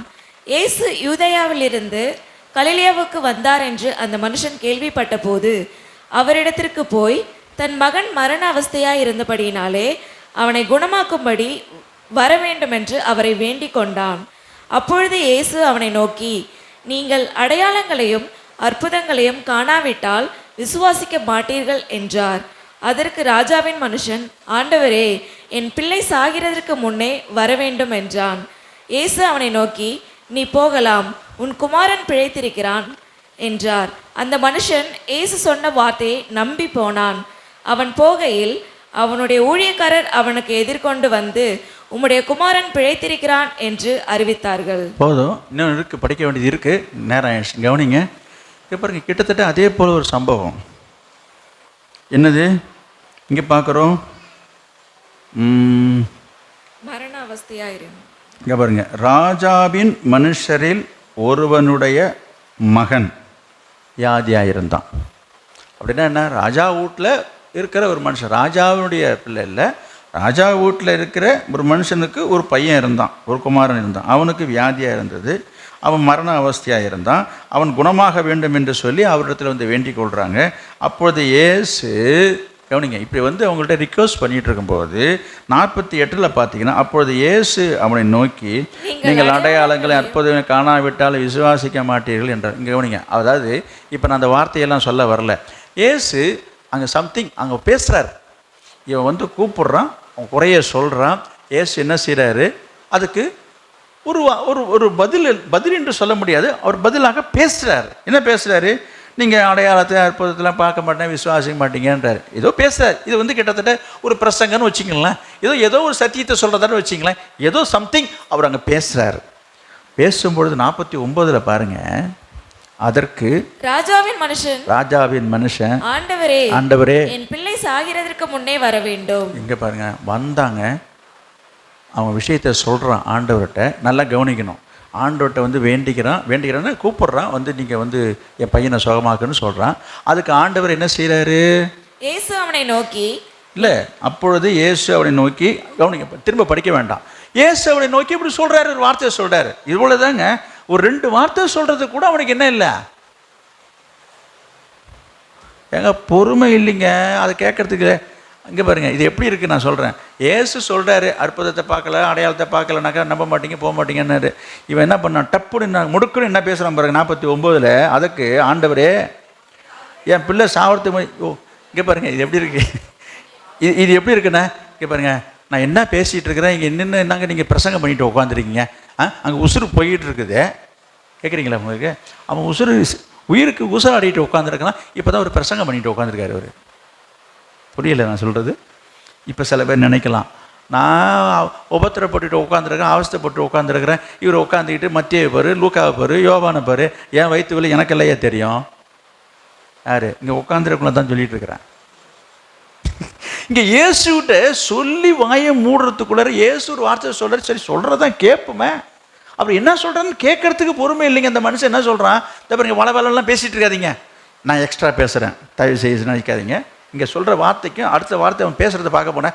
என்னங்க நான் இப்போ சொல்லிகிட்டு இருக்கிறேன், இங்கே இன்னமும் பேசிகிட்டு உட்காந்துருக்கீங்க, சீக்கிரம் வாங்க. புரியுது உங்களுக்கு? என்னது? என் பிள்ளை சாவறதுக்கு முன்னாடியே அப்படி தானே இருக்கு. ஏன் அவன் செத்துருவாங்க நீங்கள் இந்த மாதிரி பேசிட்டு நீங்கன்னா? இவன் சொல்கிற வார்த்தையினுடைய நோக்கம் எப்படி இருக்குன்னா, ஐயா நான் அவசரம் அர்ஜென்ட்டுன்னு சொல்கிறேன், இப்போ தான் உட்காந்து நீங்கள் பிரசங்கம் பண்ணிட்டு உட்காந்துருக்கீங்க, சீக்கிரம் வாங்க. நீங்கள் நினைக்கிறவங்க உண்டு தானே. இப்போ இன்றைக்கி கூட சில பேர் சில பிரச்சனையோடு உட்காந்துருப்பாங்க, சீக்கிரம் முடிப்பாருன்னு பார்த்தா என்னங்க இது பேசிகிட்டு இருக்காரு, என்ன பேசுகிறாரு? சீக்கிரமாக முடிக்கணும், சீக்கிரமாக முடிச்சு என்ன பண்ணணும்? பாட்டில் எண்ணெய் எடுத்துகிட்டு வரணும், தண்ணியை பாட்டில் எடுத்துகிட்டு வரணும், ஒரு ஜபம் பண்ணிக்கணும், போயிட்டே இருக்கணுங்க. இப்படி என்ன பேசிகிட்டு இருக்கு? இதெல்லாம் நான் யாருங்க கேட்டால் பெரிய யாருக்குங்க புரியுது?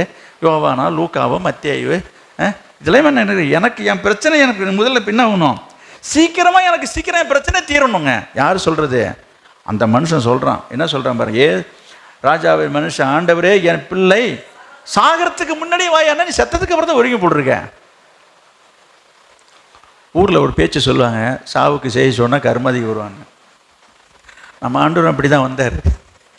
லாசருக்கு உடம்பு சரியில்லைன்னு செய்தி சொல்லினது, செத்ததுக்கு அப்புறம் 4 நாள் கழிச்சு தானே வந்தார். அவர் வித்தியாசமாக இருந்த பேர் தான் இயேசு. கேளுங்க, இப்போ சில பேர் நினைக்கிறது என்னது, நான் சீக்கிரம்ன்றேன், இப்போ தான் உட்காந்துக்கிட்டு அதையும் இதையும் பேசிட்டு உட்காந்துருக்காரு. நான் உங்களுக்கு சொல்கிறத கவனிங்க.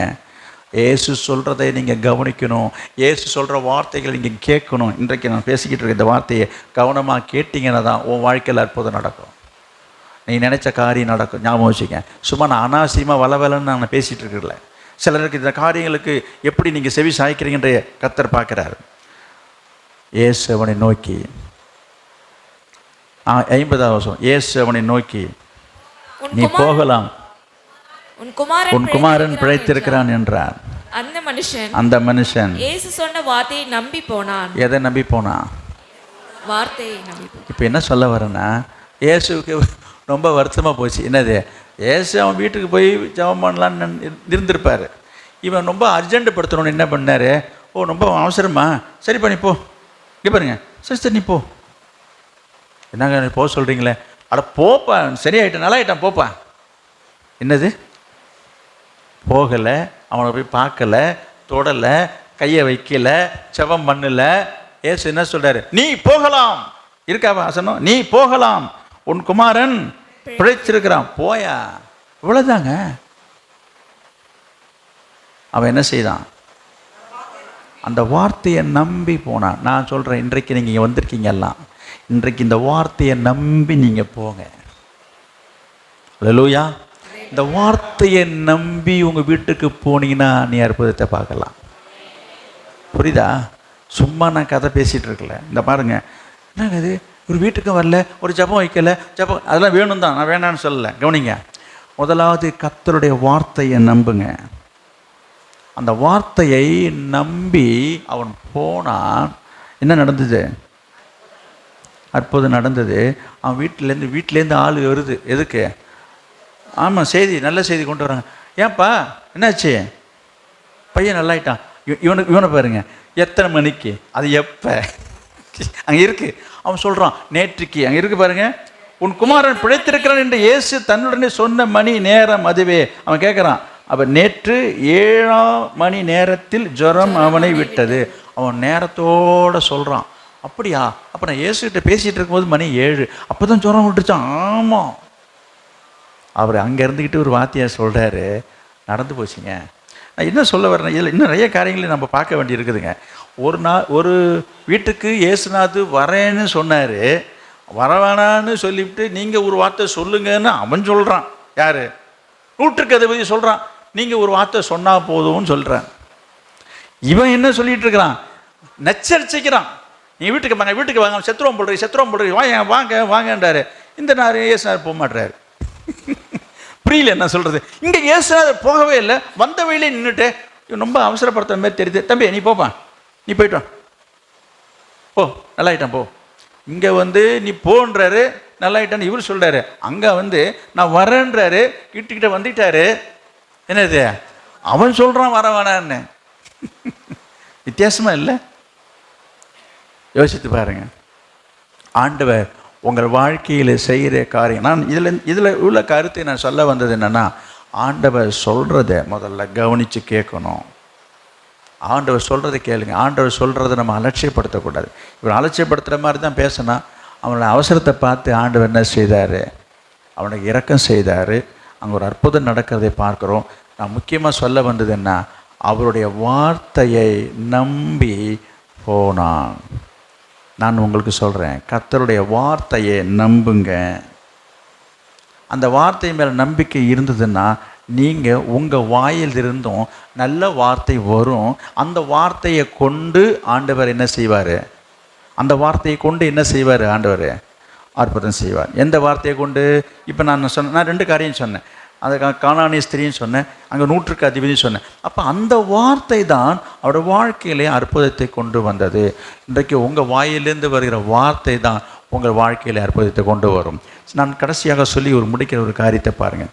இன்றைக்கு சில பேர் வார்த்தை என்று சொல்லும்போது வார்த்தையை வாசிக்கிறார்கள், வார்த்தையை நம்புகிறார்கள், விசுவாசிக்கிறார்கள். உண்மைதான்.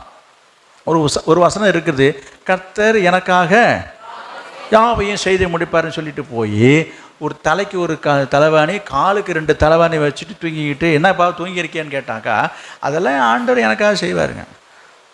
நான் ஒரு சம்பவம் சொல்கிறேன். ஒரு சோம்பேறி ஒருத்தன் இருந்தான். அவன் குளிக்க மாட்டான், பல்ல விளக்க மாட்டான், நல்லா கவனிங்க, தலை சீவ மாட்டான், எண்ணெய் மாட்டான், குளிக்கிறதே கிடையாது. சோம்பேறினா சோம்பேறி. அவன் ட்ரெஸ், அவன் போட்டிருக்க ட்ரெஸ் எல்லாம் அழுக்காக இருக்கும், துணி துவைக்க மாட்டான், குளிக்க மாட்டான். அந்த மாதிரி ஒரு சோம்பேறி ஒருத்தவன் தேவாலயத்துக்கு வெளியில் போய் ஞாயிற்றுக்கிழமை ஆராதனை நடக்குது பாரு, அந்த கோயில் வாசலில் போய் நின்றுட்டு வெளியில் வரவங்கட்டெல்லாம் பிச்சை எடுத்துக்கிட்டு இருக்கிற ஒரு பிச்சைக்காரன். ஒரு நாள் அப்படி வழக்கம் போல் ஆலயத்திலேருந்து வெளியில் வரும் பொழுது அங்கே உள்ள ஒரு அம்மாகிட்ட பார்த்து, ஒரு தாயாரை பார்த்து, அம்மா எனக்கு பசிக்குது, எனக்கு சாப்பாடு கொடுங்கன்னு கேட்குறான். உண்மையாகவே பசி. அந்த அம்மா சொல்லுது, இதாப்பா நான் உனக்கு சாப்பாடு தரேன், நல்ல சாப்பாடு தரேன், நீ போய் பக்கத்தில் அங்கே அந்த சபைக்கு அந்த ஆலயத்துக்கு பக்கத்தில் ஒரு சின்ன ஆறு, நம்ம எல்லாரும் ஓடுற மாதிரி இந்த வாய்க்கால் மாதிரி ஒரு ஆறு ஓடுது, அதில் போய் குளிச்சுட்டு வா. போய் என்ன மேலெல்லாம் அப்படி பாண்டையாக இருக்குது, பஞ்சடைஞ்சு போய் நிற்கிற, போய் குளிச்சுட்டு துணியெல்லாம் அது சுத்தமாக்கிட்டு நீ வா, நான் உனக்கு சாப்பாடு தரேன் அப்படின்னு சொல்லிச்சு. இந்த சோம்பேறி, நான் ஏற்கனவே சொல்லிட்டேன் யார் அவன், சோம்பேறி. இந்த சோம்பேறிக்கு குளிக்கிறதுக்கு இஷ்டம் தான் என்றைக்கே குளிச்சிருப்பானே, இவன் தான் குளிச்சு மாதக்கணக்காகிடுச்சு. சரி சாப்பாட்டுக்காவது குளிப்பான்னு சொல்லி இந்த அம்மா சொல்லி பார்க்குது. அந்த சோம்பல் தன்மையில இருந்துட்டு என்ன செய்கிறான் அவன் சொல்கிறது கவனிங்க. அவன் குளிக்கிறதுக்கு இஷ்டம் இல்லை, குளிக்கவும் போகலை. அவன் எவ்வளோ புத்திசாலித்தனமாக பேசுகிறான் பாருங்க. என்ன பேசுகிறான், அம்மா நீங்கள் ஆலயத்துக்கு போயிட்டு வரீங்க, கர்த்தருடைய வசனம், கர்த்தருடைய வார்த்தை ஒரு மனுஷனை சுத்திகரிக்கும்னு போட்டிருக்குது. எப்படிங்க எப்படி எப்படி எப்படி சொல்கிறாங்க இவங்களுக்கு. அதனால் அவருடைய வார்த்தையினால் நான் சுத்தமாகிட்டேன், அதனால் நான் போய் இப்போ குளிக்கணும்னு அவசியம் இல்லை, எனக்கு குளிக்கணும்னு கட்டாயப்படுத்தாதீங்க, எனக்கு சீக்கிரமாக சாப்பாடு போடுங்கன்னு கேட்டான். நல்லா கவனிங்க, இவன் எங்கே மடக்கிறான் பாருங்க. அதாவது இவர் சுத்தமாகிட்டார் அவர். இவங்க சொல்கிறது இந்த குளியல், அட என்னம்மா இந்த குளியல், நான் தான் இயேசு கிறிஸ்துவின் ரத்தம் சகல பாவங்கள் நீக்கி நம்மை சுத்திகரிக்கணும் வசனம் இருக்குது. இவன் அதை எடுத்துக்கிட்டார். இவர் நம்மள தான் நாங்கள் தான் சுத்தமாகிட்டோமேன்னு. அப்படியா தம்பி, இங்கே பாருங்க, இப்போ தான் இருக்குது. அப்படியா தம்பி, சரி நீ சொல்கிறதும் கரெக்டு தான். மனுஷன் அப்பத்தினால் மாத்திரமல்ல தேவனுடைய வாயிலிருந்து புறப்பட்டு வருகிற வார்த்தையினாலே பழைப்பான் இருக்குது. போயிட்டு வந்துட்டார். புரியுதா புரியலையா தெரியல உங்களுக்கு? ஐயா சாப்பாடு போட்டு தான் பசி ஆகணுமா என்ன? நீ சொன்ன அந்த வசனத்தினாலே நீ என்ன ஆகிட்ட, சுத்தமாகனு நீ சொல்லிவிட்ட. அப்போ அந்த வசனத்தை சாப்பிட்டுட்டு பசி ஆச்சுட்டு போ, அப்புறம் ஏன் என்கிட்ட சாப்பாடு கேட்குற? புரியல உங்களுக்கு? மூடனுக்கு அவனுடைய மதியினத்தின்படி மறு உத்தரக்கூடுன்னு வசனம் இருக்குது. இந்த மாதிரி மூடனுக்கெல்லாம் அப்புறம் அவனுக்கு தகுந்த மாதிரி தானே பதில் கொடுக்கணும். இன்றைக்கி நிறைய பேர் அப்படி தான். பைபிள் 4 வசனம் தெரிஞ்சிட்டா போதும், என்னமோ எல்லாம் தனக்கு தான் எல்லாம் தெரிஞ்சிட்ட மாதிரி இவங்க அது எப்படி இது எப்படி இது என்ன அது என்னன்னு கேட்குறது. என்ன இவங்களுக்கு தெரிஞ்ச மாதிரி என்ன பதிலாக இல்லை. பைபிளில் அதுக்கும் வசனம் இருக்குது. மூடனுக்கு அவன் மதியினத்தின்படி மறு உத்தரவு கொடுக்காத. இந்த மாதிரிலாம் முட்டாள்தனமாக குதர்க்கமாக இடக்கு முடக்காக கேள்வி கேட்குற, குதர்க்கமாக கேள்வி கேட்குறலாம் ஆள் இருக்குதுங்க. இவங்க எல்லாம் தெரிஞ்சிட்ட மாதிரியும் நம்ம பதில் சொல்லணுனாக்கா நமக்கு தெரியாத மாதிரி இப்படி பார்வை பார்த்துட்டு போகும். அது பைபிள் வசனம் என்ன போட்டிருக்கு, இதுக்கெல்லாம் நீ பதில் சொல்லிகிட்டு இருக்காதான்னு இருக்குது. அப்படி நீ சொல்கிறதா இருந்தால் என்ன செய்யணும், அவன் ஒரு முட்டாள்தனமாக கேட்டான் பாரு, அதுக்கு தகுந்த மாதிரி பதில் சொல்லு. புரியுதா? அப்படி தான் சொல்லியிருக்குது. எங்கே வரேன் அப்படின்னா, நான் சொல்கிறதுக்கு கவனிங்க, ஆண்டுடைய வார்த்தையை நம்ம என்ன செய்யணும், நம்பணும். நம்முடைய வார்த்தையின் மூலமாக தான் நமக்கு ஆசீர்வாதங்கள் வரும். எனவே நம்ம கண்டபடி பேசிட்டு இஷ்டத்துக்கு நடந்துக்கிட்டு கர்த்தர் செய்வார் என்று கர்த்தர் குறை சொல்லக்கூடாது. இந்த சோம்பேறி மாரி இருக்கக்கூடாது. அப்போ நம்ம செய்ய வேண்டியது நம்ம செய்யணும். நம்ம என்ன செய்யணும், தேவ சமூகத்தில் வேதத்தை நன்றாக வாசிக்கணும், அதை விசுவாசிக்கணும், அதை ஜெபிக்கணும், அறிக்கையிடணும், அந்த வார்த்தையை சொல்லி ஜெபிக்கணும், சொல்லி ஜெபித்து அற்புதத்தை நாம் பெற்றுக்கொள்ளணும். நான் கடைசியாக முடிச்சுட்டேன். வார்த்தை உங்களை வாழ வைக்கும். நம்ம இங்கே பார்க்குறோம், அவன் அந்த வார்த்தையை நம்பி போனான், வீட்டுக்கு போய் பார்க்குறான், அவன் மகன் பிழைத்திருந்தான் போட்டிருக்குது. உங்கள் வாழ்க்கையில் நான் சொல்கிறேன், நீங்கள் பிழைக்கும்படி சொல்கிறேன், நீங்கள் பிழைச்சி போங்க. நீங்கள் பிழைக்கணும்னு சொன்னால் கர்த்தருடைய வார்த்தையை நம்பி போங்க, நீங்கள் பிழைச்சிப்பீங்க. எந்த காரியமாக இருந்தாலும் சரி, உங்கள் பிழைப்பாக இருந்தாலும் சரி, நீங்கள் பிழைத்துக் கொள்வீர்கள். கர்த்தர் உங்களை ஆசீர்வதிப்பாராக. நாம் ஜெபம் பண்ணுவோம்.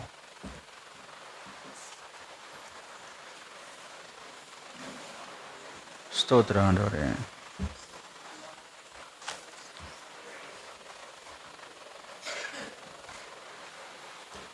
ஸ்தோத்திரம் ஆண்டவரே. நீங்கள் தான் ஒரு வார்த்தை சொல்லணுமே. கர்த்தர் உங்களோட பேசிட்டார் இல்லையா, ஆவியானவர் இவ்வளோ நேரம் அவருடைய வார்த்தையை கொண்டு ஒரு வார்த்தையை பற்றி வார்த்தையினாலே உங்கள்கிட்ட பேசிட்டார். இப்போ நீங்கள் என்ன செய்யணும், இப்போ நீங்கள் உங்கள் வாயை திறந்து இப்போ இந்த இந்த இடத்துலையே, இந்த ஆலயத்திலேயே, இந்த ஜெப வீட்டில் நீங்கள் இப்போ ஒரு வார்த்தை சொல்ல போகிறீங்க. ஆண்டவரை பார்த்து, என்னை பார்த்து இல்லை, கர்த்தரை பார்த்து நீங்கள் பேசுங்க.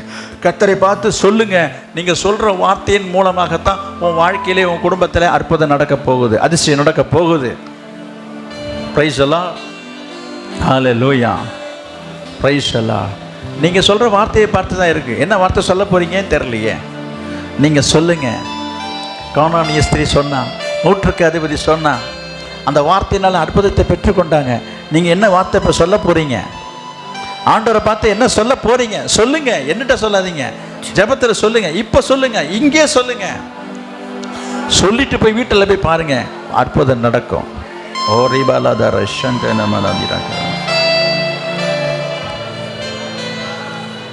ஹல்லேலூயா, ஹல்லேலூயா, ஸ்தோத்திரம் இயேசுவே, ஸ்தோத்திரம். Price the Lord.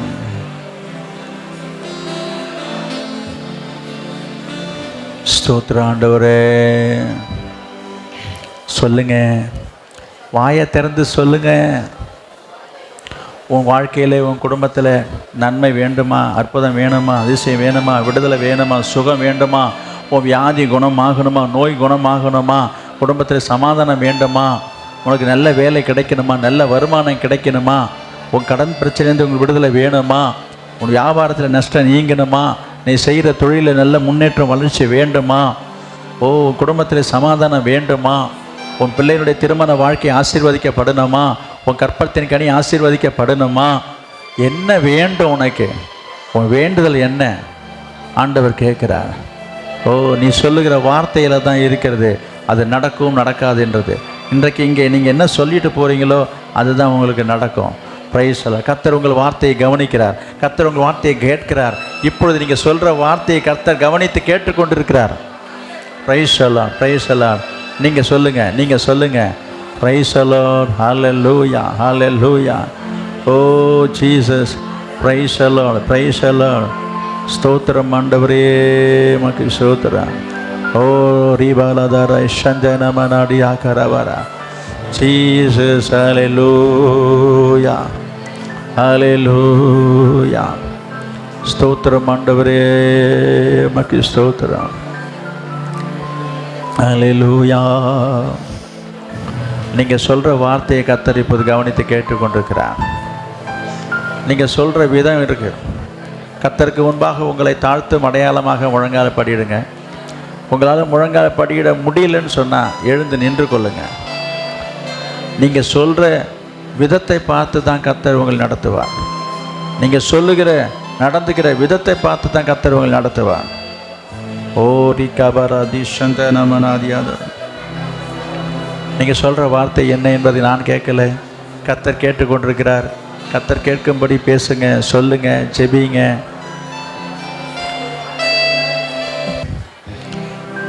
Price the Lord. எத்தனை பேர் இந்த வார்த்தைக்கு உங்களை ஒப்பு கொடுக்க மனசா இருக்கீங்க? எத்தனை பேர் இந்த வார்த்தையின்படி வாழ தீர்மானிக்கிறீங்க? எத்தனை பேர் இந்த வார்த்தைக்கு உங்களை ஒப்பு கொடுக்குறீங்க? எத்தனை பேர் இந்த வார்த்தையை நம்புறீங்க? உங்களுக்கு அதில் நம்பிக்கை இருந்தா, நீங்கள் நம்பிக்கையோடு போகிறதா இருந்தா, ஆண்டவரை பார்த்து சொல்லுங்கள். உங்கள் வலது கரத்தை உயர்த்தி சொல்லுங்கள். நான் நம்புகிறேன் ஆண்டவரே, உங்களுடைய வார்த்தையை நம்புகிறேன். உங்களுடைய வார்த்தையை நான் நம்புகிறேன் ஆண்டவரே. என் வாழ்க்கையில் அற்புதம் நடக்கணும், அதிசயம் நடக்கணும், விடுதலை கிடைக்கணும், சமாதானம் உண்டாகணும். பரிசுத்தமுள்ள எங்கள் நல்ல பிதாவே, நாங்கள் உம்மை ஸ்தோத்திரிக்கிறோம். இன்றைக்கு இந்த வார்த்தை என்கிற வார்த்தையினாலே நீர் கொடுத்த ஆலோசனைக்கு ஸ்தோத்திரம். நீர் இந்த சபையும் சபை மக்களையும் ஆண்டவரே நீர் நடத்தும்படி, உடைய சத்தியத்தின்படி நீரை வழி நடத்தும்படியாக ஜெபிக்கிறோம். அந்த 100க்கு அதிபதி உடைய வார்த்தையினால் அற்புதத்தை பெற்றுக்கொண்டானப்பா. அதே போல் உடைய பிள்ளைகளும் வார்த்தையினாலே உம்மிடத்திலிருந்து அற்புதங்கள் பெற்றுக்கொள்ளத்தக்கது விசுவாசத்தை அவள் உள்ளத்தில் வைப்பீராக. முறுமுறுக்காமல், குறை சொல்லாமல், உம்மை குற்றப்படுத்தாமல், ஆண்டவரே, உம்முடைய மனதை அவர்கள் பிரியப்படுத்தி சந்தோஷப்படுத்தி நன்மையும் ஆசீர்வாதத்தை பெற்றுக்கொள்ள அனுக்கிரகம் பண்ணுவீராக. ஒவ்வொருக்கும் அந்த கிருபையை தருவீராக. நடக்காத காரியங்களும் நடக்கட்டும். சுகம் பெறாதவர்கள் அனைவரும் சுகம் பெற்றுக்கொள்ளட்டும். சரீரத்தில் சுகம் வேண்டி நீண்ட நாட்களாகவே சுகமில்லை என்று சொல்லி கவலைப்பட்டு கலங்கி கொண்டிருக்கிற ஒவ்வொருவருக்கும் நல்ல சுகத்தை ஆண்டவர் கொடுப்பீராக. நல்ல சுகத்தை கர்த்தர் கட்டளை இடுவீராக. மரணத்துக்கு ஏதுவான எந்த வியாதியாக இருந்தாலும் தேவன் அவர்களை எல்லாவற்றையும் நீக்கி நீர் அவர்களை குணமாக்க வேண்டும் என்று சொல்லி நாங்கள் ஜெபிக்கிறோம். நமக்கு ஸ்தோத்திரம் ஸ்தோத்திரம். அவங்க வேண்டிக் கொள்கிற எல்லா காரியங்களிலும் கர்த்தர் அற்புதத்தை செய்வீராக செய்வீராக. இயேசுவின் நாமத்தில் ஜெபிக்கிறோம் நல்ல பிதாவே, ஆமென். ஆத்துமாவே கர்த்தரை ஸ்தோத்திரி, என் முழு உலகமே ஒரே பரிசுத்த நாமத்தை ஸ்தோத்திரி. என் ஆத்துமாவே கர்த்தரை ஸ்தோத்திரி. கர்த்தர் செய்த சகல உபகாரங்களையும் மறவாதே. ஆமென். நம்முடைய கர்த்தராகிய இயேசு கிறிஸ்துவினுடைய கிருபையும் பிதாவாகிய தேவனுடைய அன்பும் பரிசுத்த ஆவியானவருடைய அந்யோன்ய ஐக்கியம் இப்பொழுதும் எப்பொழுதும் சதா காலங்களிலும் நம் அனைவரோடும் சகல பரிசுத்தவன் கூட தங்கி இருப்பதாக. Amen amen. Praise the lord. கர்த்தர் உங்களோடு இருப்பாராக. கர்த்தர் உங்களை ஆசீர்வதிப்பாராக.